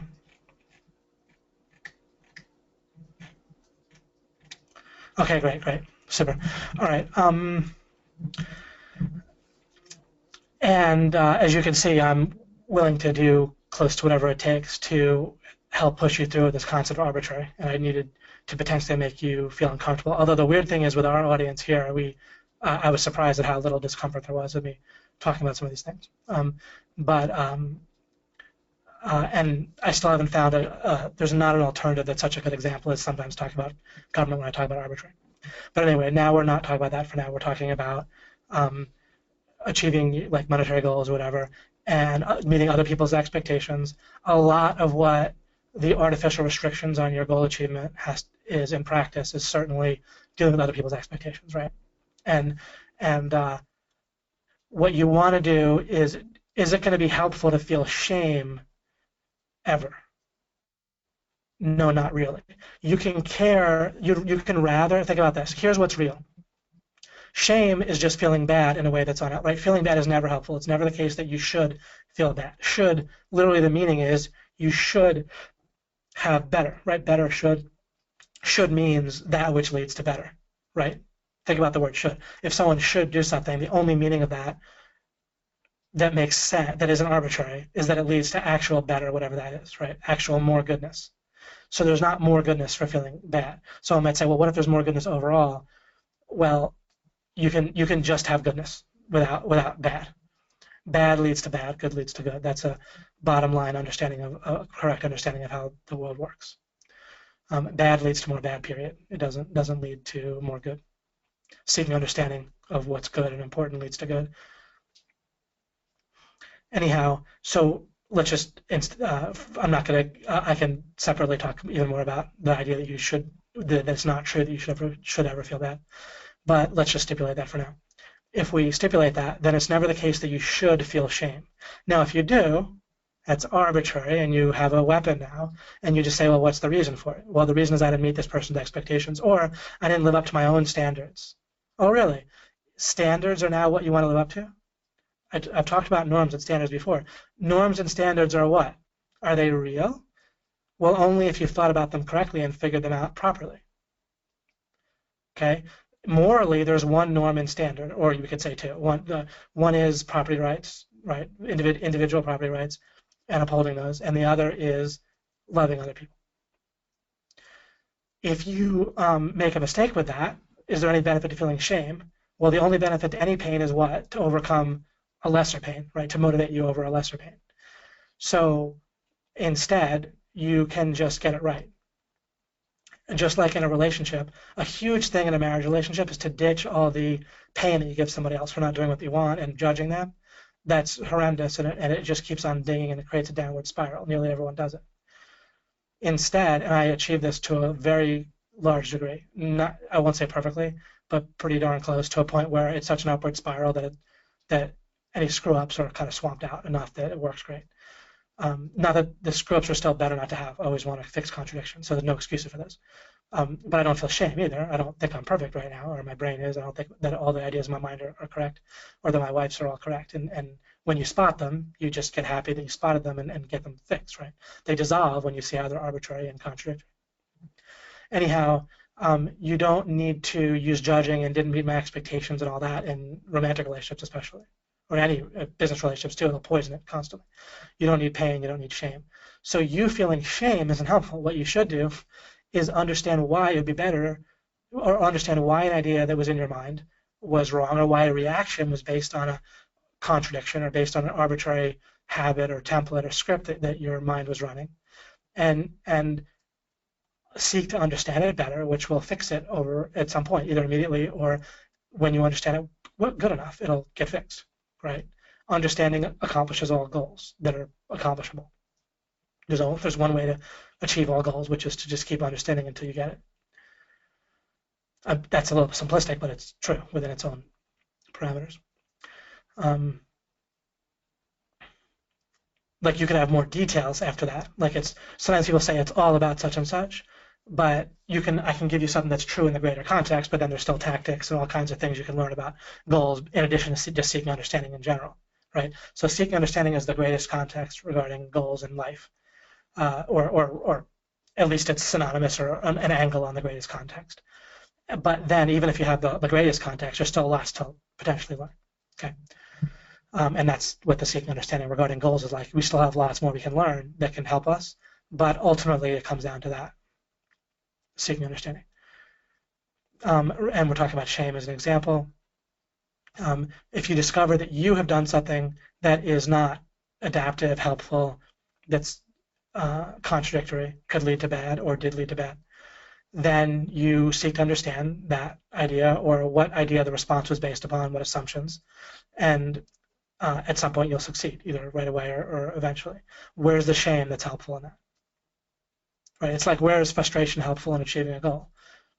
Right? Clearly, if you haven't achieved your goal yet, you want to keep seeking understanding in various ways, both by trying to move forward towards the goal, kind of navigating and seeing how that works out, and then getting a sense of if you're in the right sea and seeking to, if you get a sense you're not, maybe trying to find the assumptions that are off and so forth, right?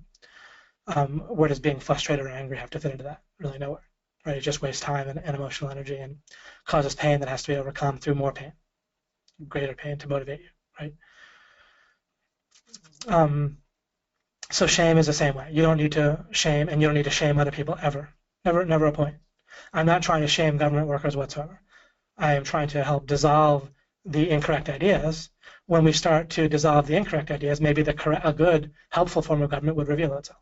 Sometimes people ask, well, what would you replace it with? That isn't how I work. Goal achievement has to do with narrowing things down. You focus by, here's a quip, here's a little quote, quotable quote that you can stick with. Here's how you focus. You don't start with a focus and arbitrarily put blinders on. You start by narrowing things down, and you keep doing that. Literally, if you cross anything off, like shame, you've increased your focus because you're not focusing on shame. You see? So the way that you take advantage of the power of focus is by narrowing things down. You back your way into the opposite, like I've talked about, mismatching truth. Okay? It's a separate lesson, but I've given it, and I'll give it more in the future. But now, you see how useful it is. You channel the power of focus. You take advantage of the power of focus by narrowing things down based on reality, based on accuracy. You will find yourself very motivated for goals that you reveal to be like real, that make sense. When you identify the amount of money you really need, and you can complete that sentence. You don't only need money to survive. You can complete the sentence, how much money do I need to buy a Rolls Royce? Now, I'm not saying you have to buy a Rolls Royce, but there is such a thing as saying how much money I need to buy a Rolls Royce, right? That's a sentence. And then the reality, you would try to get some sense of reality of what that would do for you in terms of ultimate goodness of your experience and helping others, and then what the cost might be, right? In many people's current situations, that the cost might not immediately be worth it, but then you might build to a point where it's easily worth it, right? I'm not saying it is or isn't, but again, you can go, when I say how much money you need, it could be relative to what people call wants, but at that point, you can make strategic decisions based on what alternative use, like I've talked about. So then that could be real, the real sense of what the cost would be. And now the cost, as you start to get your mind straight, the cost doesn't have to be ever experiencing pain. Cost is just alternative use of what other goodness you could get or build towards. And then the more you get to there, the more you can see clearly. The more you're comparing goodness with goodness, that's apples to apples. There's another huge hint. The less you're motivated, the more you're motivated by pain, the more you have to only be motivated by pain because you cannot make alternative use comparisons very well between pain and goods. It's apples to oranges. This is another huge eventual or immediate light bulb that's going to, at some point, there's a massive idea, what I just told you, profound. Comparing bad with good is apples to oranges. It's a different currency. It's like trying to compare wampum with dollars if you have no idea what the conversion would be. That's also why, another huge hint, sub-hint, why you don't want to do stuff that triggers bad feelings for other people. You don't want to be careless and reckless and so forth, because they can't compare. You'll feel like it's so unfair. You did so much good and you did this little bad thing and it screwed everything up. It's apples to oranges. Their mind blows a gasket, so does yours, so does mine, trying to compare them. You might say, my gosh, there's just this little bit of wampum and all these dollars, but if people can't tell the difference, or a few dollars and all this wampum, but if the wampum looks worthless, right, compared to the dollars, right? Good and bad are apples and oranges. Your mind can incorrectly conclude that they're both on the same sliding scale, they're both the same currency, and they're not in practice. Trust me enough on that enough to think about it and work on it in practice until you see that that's correct. But this is fascinating. If you motivate yourself with bad, you cannot make alternative use decisions with your time and with your resources. And the cost for doing stuff or earning money or whatever, or doing stuff for someone you're in a relationship with, etc., you won't be able to judge it well, and so your strategy gets all jacked up. Because again, strategy, if you heard me last time, alternative use of limited resources. And to be able to make good decisions, you have to be able to eyeball things decently. And if you're comparing oranges to oranges or apples to apples, you can eyeball things quickly and efficiently, right? You can't like stop and spend a year on every alternative use decision of your time, right? What you're going to do tonight, or how much you spend some money, or what, or do some task versus some other task. You have to be able to eyeball it fairly quickly to move on with your life. Or you're going to get what you get. Like you are going to eyeball it fairly quickly, and if you've set things up where your sight on eyeballing is all jacked up, then you're going to eyeball things badly nonstop. So you're either going to be in a world where you're constantly experiencing emotional pain, shame, scared of your ego being hurt, scared of not living up to your own standards, which I started to talk about how that's arbitrary as well. I'll develop that in a second.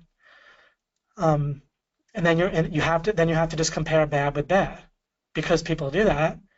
Again, no wonder pain sells. And so in reality, keep that in mind, right? Pain does sell, or at least deadlines, and so forth, scarcity and all that. Because people can't. It's apples to oranges. If you try to give someone goodness, but they're trying to cure a pain, apples to oranges, they can't compute it very well.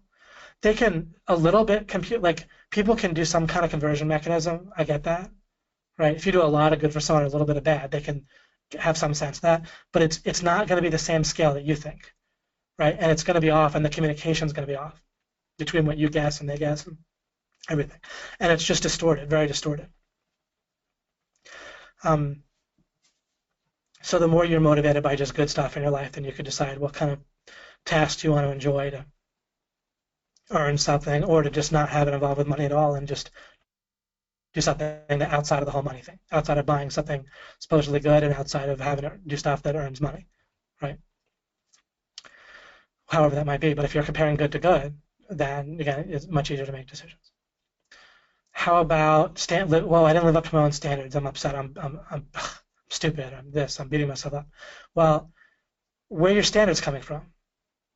There's a reason for them, but the reason is probably arbitrary, right? When you're growing up, blah, blah, blah. Your mind works great by default as a survival mechanism. Making the arbitrary seem real is necessary when you're an infant trying to survive, right? And because you have to be able to move forward and eat and so forth, right? Your mind, you can't know that the apple is going to nourish you, so it has to feel like it, for sure will at least, or at least, you kind of had too much indecision at first. But then you have this whole house of cards of things you think you like. It's all based on the survival and not feeling helpless and so forth.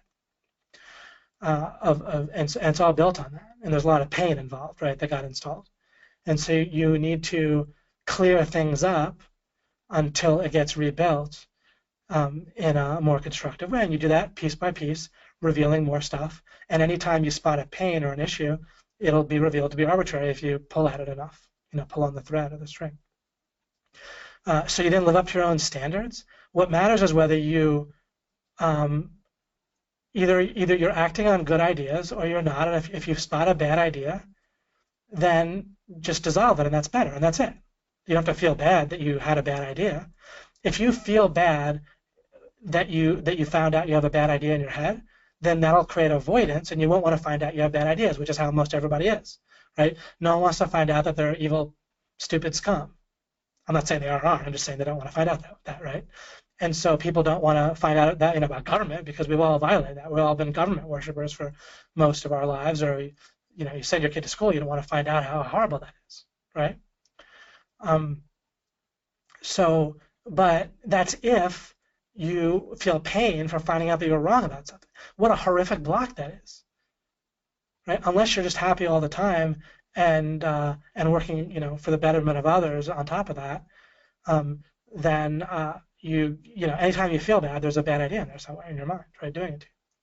So the idea that you don't want to find those is horrible. It's a horrible block. So this, I didn't live up to my own standards, right? Standards should be seeking to understand what's true and good and important, and then and towards any particular goal that you're eyeballing that seems reasonable, and what'll help you get toward that, right? This is all very practical. I use this every day in normal everyday goals, right? It gives me great flexibility because another thing with goal achievement is that most day-to-day goals are arbitrary in the sense you're eyeballing them and they're reasonable, but the minute that, especially they involve other people, especially if they involve like a young child, right? If you're dealing with a young child, you want to be super flexible with what you want to have happen when, right? Within reason, except for when there's real boundaries that really exist for some external reason. When you identify those, you'll also easily communicate with your child in a way that they'll get in most every case, and they'll cooperate. Otherwise, and I have like the most uncooperative child, on the planet, and I'm not trying to break him, right? Because ultimately, I don't want him to become like a government cultist, and it's really easy in this world. I don't want him to, be broken, basically. And most all understanding of raising kids has to do with breaking them. They seem much easier to deal with when you break them, until they're teenagers, right? And then people say teenagers are so hard because they broke them until then, and then there's a conflict. Anyhow, so I have to discover real boundaries that my child has to be protected from or stopped from, right? Can't buy everything at the toy store, right? Can't, run to the street without looking, or even with looking by himself when he's little, and he understands that they might not see him because he's short, he's 4. So those are real things, and when you figure out something that's real, it comes across, right? And you're motivated. You'll communicate differently. You will sell much better. You will get clients much easier when you base everything on a certain reality. The more you get practiced with the difference between arbitrary and real, and if you're in a rush, that's when the temptation becomes too great to switch out the arbitrary for real. That's when your brain is constantly making the arbitrary seem real, and when you're in a rush, you'll rubber stamp that. You'll agree. Your brain wants you to agree because what you're conscious of is inhibited. It's a massive breakthrough, but I'll develop that more next time. So your mind wants you to agree and rubber stamp. Arbitrary is real. Stipulating is the way you deal with that properly is stipulating, which is different. That you don't agree that it's real. You agree, okay, that looks as good as anything else with what I can eyeball right now, and I'll stipulate that, and I'll see, right? I don't have to believe that I'm in the right sea in order to navigate around and see if I can hit my goal.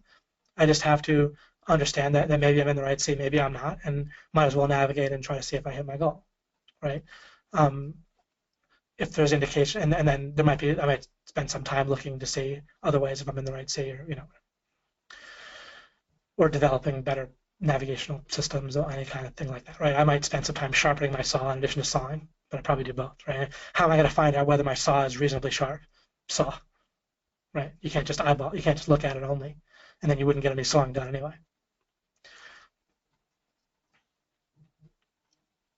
So shame, your own standards. Goals, just day-to-day goals. I I planned on getting this website up by today. Oh, I planned on having this plugin work, and darn it, it's not. Anytime you're upset about some little day-to-day goal not happening on a certain time frame, that's arbitrary. You can easily get out from under it, and the more you do, the more quick and easy it is, and the less, like, as soon as in life you're not, it's not this death by 1,000 cuts anymore with all these little arbitrary dings throughout the day of just like feeling a little frustrated, a little bit like, didn't achieve that. Oh, I thought this was going to be this way. I expected this, and you get rid of that. It clears things. It clears up. The ripple effect, the snowball effect of that's going to be massive. Because you clear up the little stuff, and then the medium-sized stuff starts to reveal itself, and you clear that up, and then the bigger stuff gets revealed, and you just get better and better at the arbitrary. Furthermore, everything I'm talking about dealing with your own mind, is going to give you tremendous ability to influence other people in two ways. You're going to have this calm confidence that projects outward. It's based on reality. That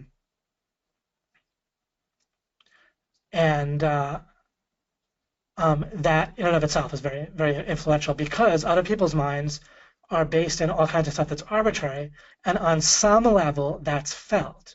So since people sticking in it, they seem like so much of a leader and so confident, basically everybody is going to, it's arbitrary.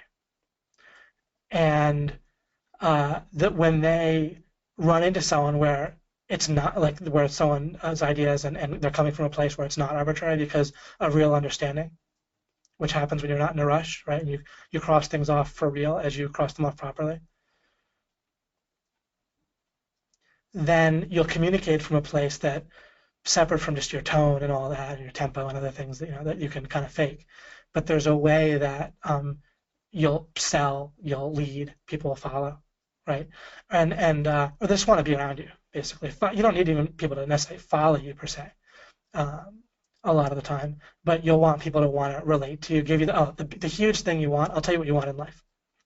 You want the benefit of the doubt, right, with people. That's nuts, right? It's night and day. You're communicating with someone, selling them, working with them, if you have the benefit of the doubt, right? And you'll tend to get that and feel that with your kids, right, with your spouse.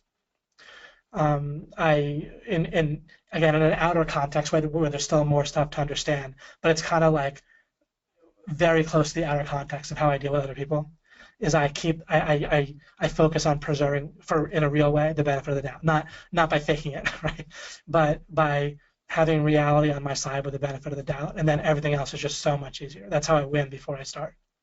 I'm in the right C, so most anything else can be navigated. Most everything in any of my relationships, sales, business, ongoing interactions, relationship with my child, my son, or my wife, and friends, and so forth, you maintain the benefit of the doubt based on reality. And again, you're in the right C in a greater sense, and you can mostly navigate to anything else you need to navigate to. Benefit of the doubt. You'll have that in your favor, first of all. Secondly, you'll realize arbitrary, and you'll actually have a nuke that you can gently and over time use with other people. But you can't just batter through with it. You can kind of force your own mind to, in a useful way. You can kind of by not rubber stamping, your mind will eventually navigate itself to reality instead of arbitrary. You can't impose that on other people, but you can guide them here and there to that. And you'll keep on having this, what amounts to a gravitational pull towards your ideas, right? My closest friend and my wife, and these are two different people. I'm putting aside whether my wife is my closest friend and just not thinking in that way. My closest non-wife friend and my wife both weren't Christians and had different, slightly or very different politics depending on the person. My wife leaned towards my politics, but different religion, basically kind of agnostic, and slightly or very different politics, and now they both have pretty much identical politics and religion, right, to me. Why? Because, this is a bit of an assertion, but I'm right about both, but because of working at it and peeling away and based on reality, I understand why, and it's not overly specific in ways that I don't know. And then it's just a gravitational pull, slowly. And the people that I work with closely, they want to keep working with me, etc. My wife wants to keep being married to me and is very happy. So there you go. When you realize that ultimately other people's thoughts are arbitrary and what that means. It is not condescending ever towards other people, right? I've talked about respect at great length in alchemy, in certain webinars in alchemy, in the 20s somewhere, I believe. But when you get that's what's going on, then you can be patient in a different way. You can influence them gradually in a certain way, and you also don't let their arbitrary mistakes affect you in quite the same way with shame and guilt and so forth. Right? If I do something that I theoretically could have done differently, that would have been nicer for my wife if I'd done it differently, then I can just learn from that and care and do my best, whatever, just to use simple language, to do it better in the future. I don't even claim I'll get it perfectly right in the future, depending on what it is. In some cases I might, in some cases I might not. But if it's not like something I fully control or whatever yet or ever, then I might not even claim that. But I certainly would want to and try to understand, better and I'd make plenty of progress that way in reality. But in all these ways, you'll be more influential, you'll more magnetic with your ideas and as a person as a whole and so forth.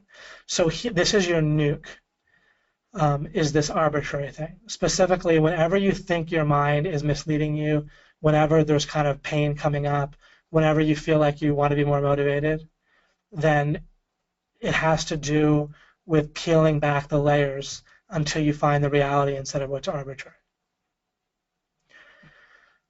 I've gone too long here, but I might, I'll think, but next time I'm going to look to do a longer discussion. I don't know what that'll do for attendance, better or worse, but where I'll try to discuss this and look at some examples with people, and maybe you can think about this, work on it, use it over the week, and then almost or fully do a lot of discussion about this and your experiences with it and questions next time.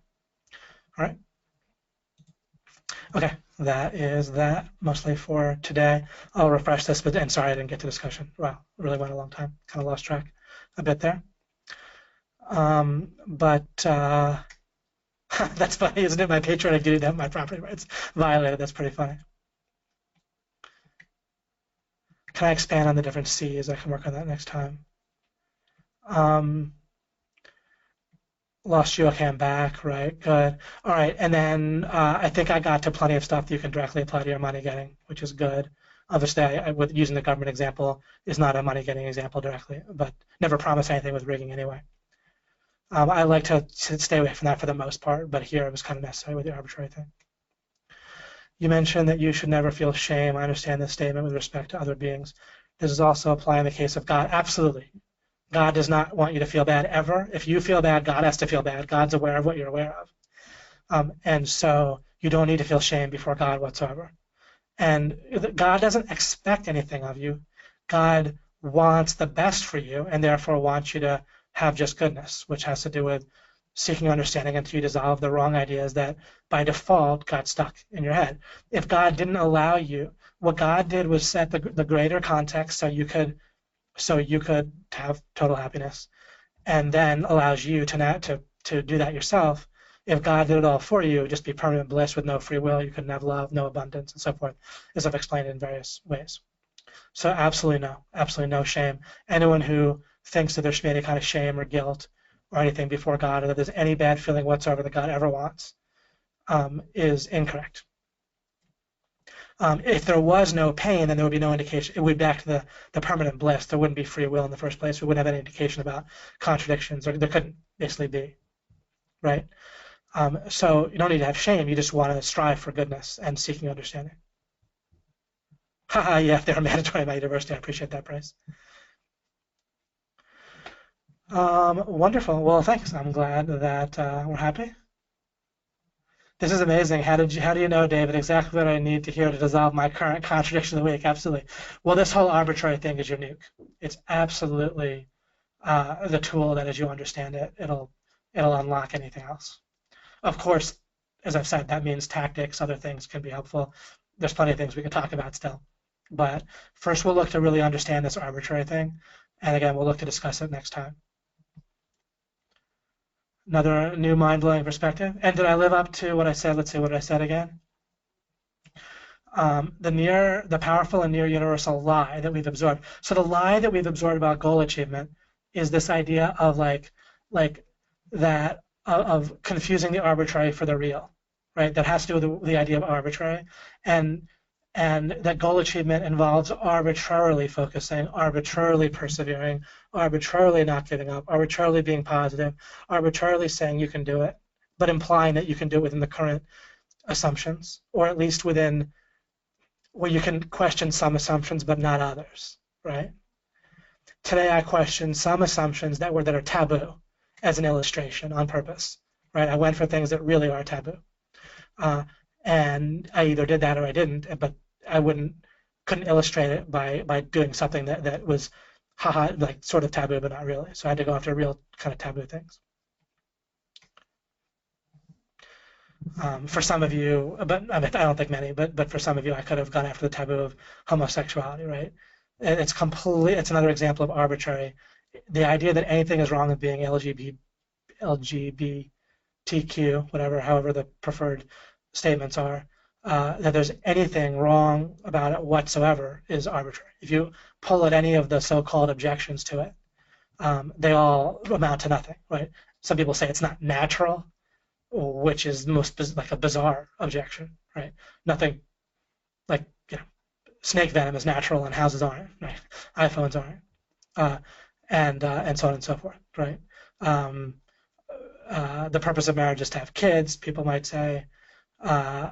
So how does that apply to people that can't? But what about just a man and a woman, if one of them's sterile, should they not be allowed to marry, right? That makes no sense.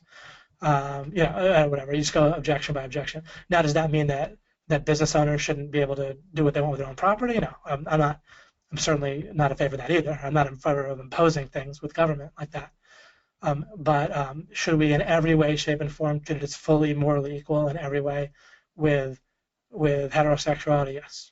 Right. It should be treated just like someone having red hair or being left-handed, both of which are treated as immoral in certain places in the world at certain time periods, which is beyond shocking when it comes to red hair and, of course, with being left-handed too.